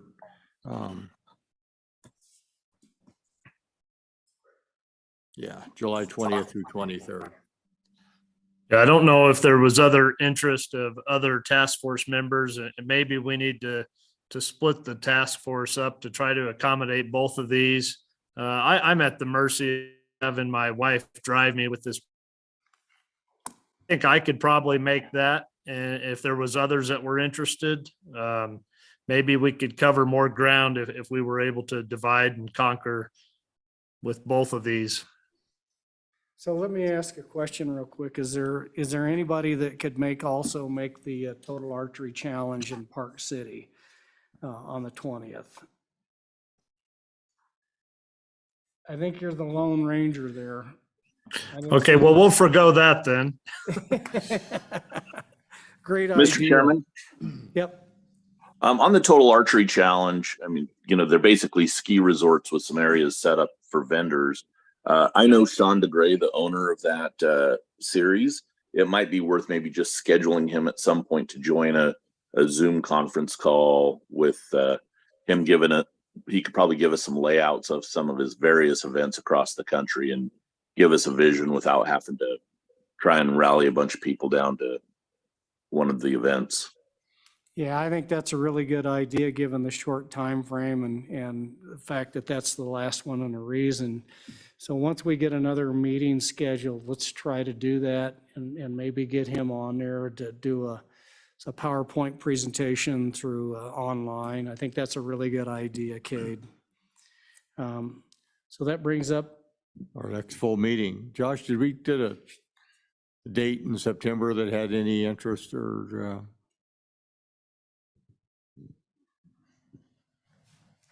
Mr. Chairman, what I have done is, based upon Josh's email out to the members of the task force, I've kind of been crossing off dates where we knew that there was conflicts. It looks like, for the most part, the end of September, that last week, is available, as is Wednesday, Thursday, Friday. I would say, what is that, say after the 20th, or that first week right after the holiday in September. So how does I'm just going to go through a number of lists and see. So you said that last week was pretty open. So that's the week of September 25th through the 29th.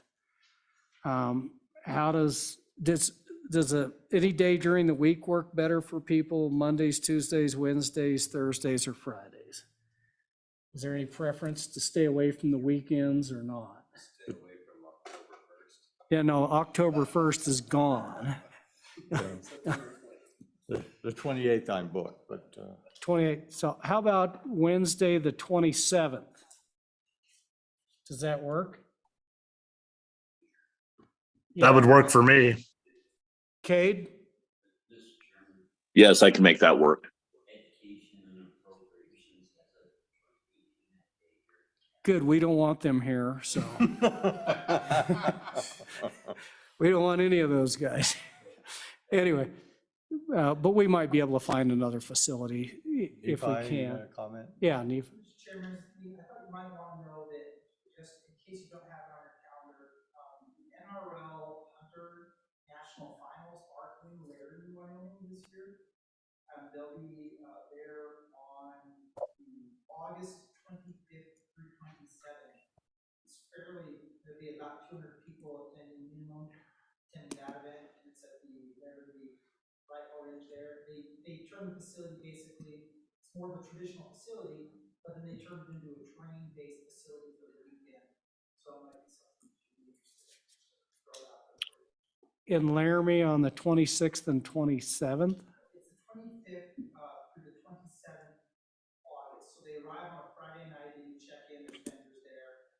You shoot guns and they check times on all the rifles that they have, everything you can inspect. And then the event occurs on Saturday and Sunday. They have a large lunch on an award ceremony Sunday. It's in town at some type of bird hunt or something in town. That would be on Sunday. So it goes Friday evening through Sunday. I think if that's correct, this is something that's really getting a lot of momentum across the country. Wasn't Cody their first shot this year?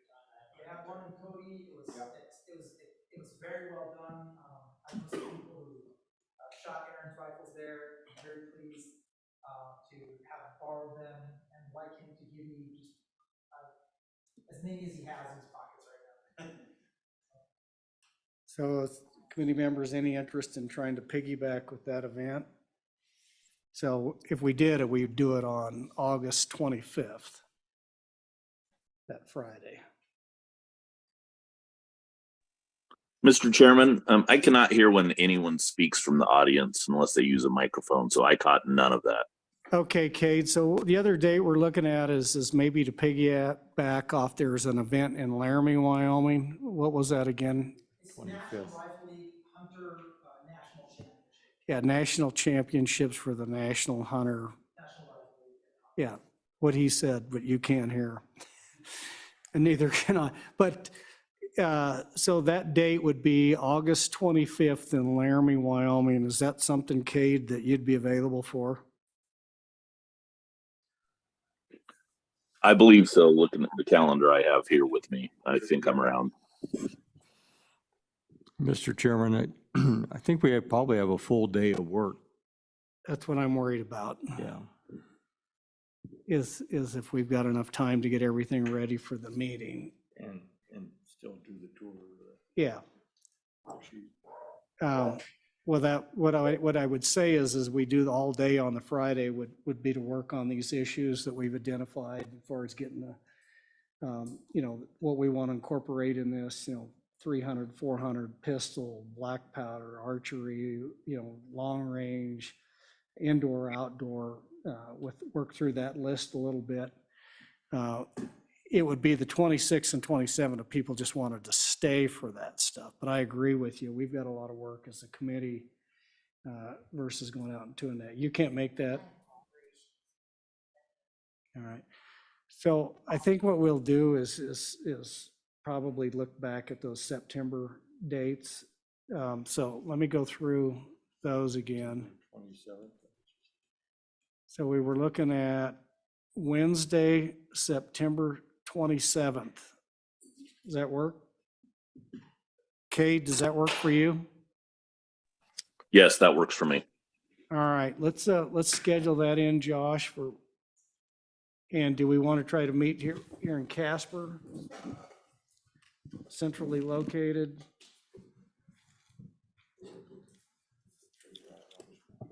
Yeah. Yeah, I would prefer we were closer to where I'm going to be debarking with a bunch of horses on 2 days on that Friday, but this is kind of a mid-range for folks to drive, so. We're looking at Casper. Yeah, but let's see if we can't get something in Casper here. Yeah. No, let's go to the center part of the state. Riverton. I think we ought to move it to Riverton. We don't have the facilities, we tried. Be more comfortable. Josh, see what we can find. So let's see if we can put it in Riverton. And then if we can't, we'll have a fallback here in Casper, but let's As shoot. long as you're going to Riverton, you might as well go to Lander, Mr. Chairman. I knew that was gonna come up. That's not the center. If you're on my part of the state and I look at that, that's left to center. Well, physically, it is when you look. Did you think there was some other innuendo? No, I'm just telling you, physically, it's left of center. Anyway, let's shoot for Riverton, and if that doesn't work, we'll come back here to Casper. And then we had looked at a 2-day meeting in October.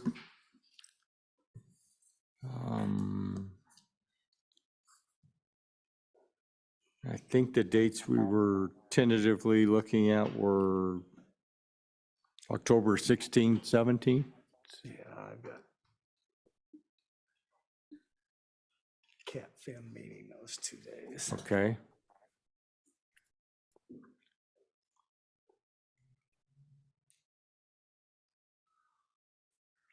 What about the 19th and 20th? Or 25th and 26th? 25th, 26th? Mr. Chairman, from what I was given previously, it looks like the second week of October had the least conflicts.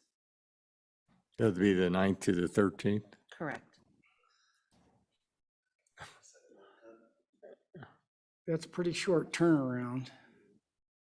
Yeah, if we have any work product coming out in September, we may not have it done by an October date. Yeah, that's that. The other option that looks that last week, 24th, 25th, didn't seem to have as many committee overlaps, at least.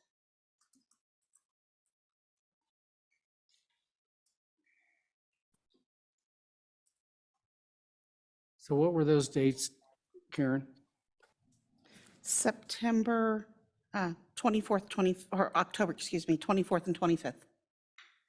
September 24th, 25th. October. October, sir. October, okay. That Monday, Tuesday. Or Tuesday. Yeah. What she said. Yeah, I can't do the 24th. I got school facilities. What's 25th, 26th look like for everybody? Oh, that's right. Both days?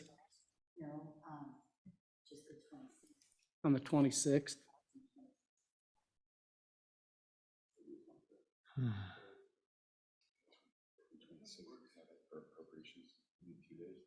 What's that? That was the hope, was to have a 2-day meeting. for the I've got second that. meeting.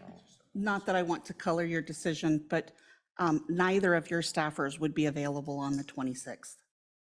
What was that, Karen? Not that I want to color your decision, but both of your staffers are not available on the 26th. See how We you are both staffing other committees that day. Not doing it without you. You're more than welcome to. You're more than welcome to. I've got school facilities committee. So how does the 19th and 20th look? October. Yeah, October 19th and 20th. And we're back to that short turnaround again. Well, it'd give us another week than we had before. Chairman Hicks, is the intent in October for a 2-day meeting? Is that the rub here that's preventing this, or? Yeah, it is. You got a suggestion? Well, it sounded like October 25th, if a 1-day meeting would work, it sounded like that would work for, I didn't hear any opposition to that, but I didn't know what kind of prevalence you were putting on having a 2-day meeting. You know, Not really sure what the workload. yeah, so that's a good point, Josh. I think maybe let's shoot for a 1-day, and then, if we need something next month in November, to get caught up, maybe look at something there. So what were we looking at then? So it was October 25th worked for everybody? Let's, yeah, go ahead. Mr. Chairman, that, we actually have our fall summit for the tourism industry that day, and that'll affect me. I'm not sure if anybody else was planning on attending that, but I just wanted to put that out there. Okay. Where is that being held, James? It's in Yellowstone. It's supposed to be the 25th and 26th in Yellowstone, and I didn't know if that would affect anybody else. We got one member that can't make it, one we don't know of. You know, we're never gonna find a date. Do you got anybody that could stand in for you? Mr. Chairman, I might be able to do a Zoom call. Okay. If we were able to set that up, I could try to definitely Okay. arrange time to sit in on the meetings where I could. Well, let's do that. Let's shoot for October 25th. Well, I'm gonna open it up to committee. Any suggestions for October 25th? Cody's really nice in the fall.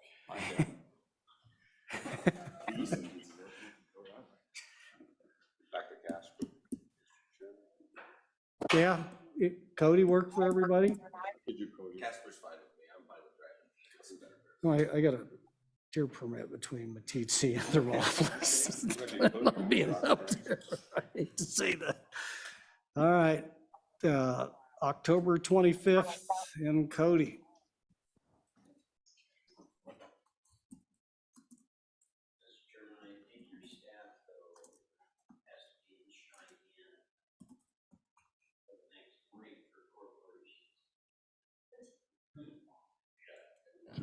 Mr. Chairman, I would need to be back in Cheyenne on the morning of the 26th, which could be done. We could go to Mammoth, get a little further from Cheyenne. Yeah. Yeah. Casper's fine with me. Yeah. How does, God darn it. You know what we're gonna do? We could spend all night doing this. So what we're gonna do is send out a survey of the members with, and just, we'll look at that last week of October, 2 weeks and first week, and we're just gonna pick the date where we can get the most people and go from there. So rather than trying to work this right now, so we'll get that done, Kara, and so we'll look at those dates. All right, with that committee, I think there, unless there's. Directions for staff before then? Yeah, Josh, so do you have captured pretty much the things we talked about, some of the things, get the form prepared, but if you'd run through those real quick. Yeah, sure, Mr. Chairman. Yeah, I think we have direction of you know, at least some things to look into. We'll start sending some info out to the committee or the task force. Then as you know, members of the task force, if you want to start sending staff, you know, some of the things you'd like to see in this facility, we can start gathering those so that maybe at the next meeting, then the committee can start ranking some of those things and filling out that detail more. That would be great for us. And can you send out an email reminding everybody of what our, you know, start getting these, you know, minimum 2,000 range, make sure we consider, you know, pistols, you know, squares, you know, what shooting sports are we trying to identify, and start and send us out a reminder with that, Josh, and then we're just going to start funneling information back to Josh, and then we'll capture that through the public comment form to Commissioner so that you'll be able to supply, you know, some of that information to staff, and then we'll put that, have that list accumulated. Yeah, we'll definitely do that, Mr. Chairman. We'll get that sent out here relatively soon, so we can start working on that. All right, anything else?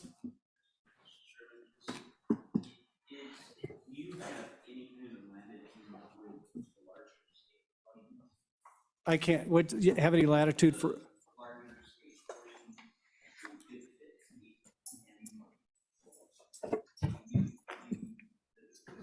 You're gonna have to come up to the microphone. I can't hear you with the.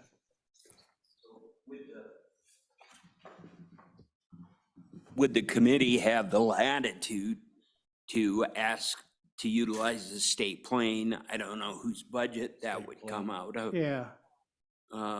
You know, and you'd have a centralized meeting place, either Cheyenne or Casper, Rock Springs. Yeah, if we need that, we might consider it. We can put it on Game and Fish's budget if we need the plan. No, tourism's, no, business councils. The legislature does not have access, so it would have to be one of the executive branch agencies, and if they want a budget for it, hell yeah. Yeah. So, yeah. Anything else, committee? Mr. Chairman? Yeah. Just real quickly, so we did add a date, August 25th in Laramie too for a meeting, correct? So. No, we did not. I misunderstood, That is going to sorry. be September 27th Okay. in Riverton.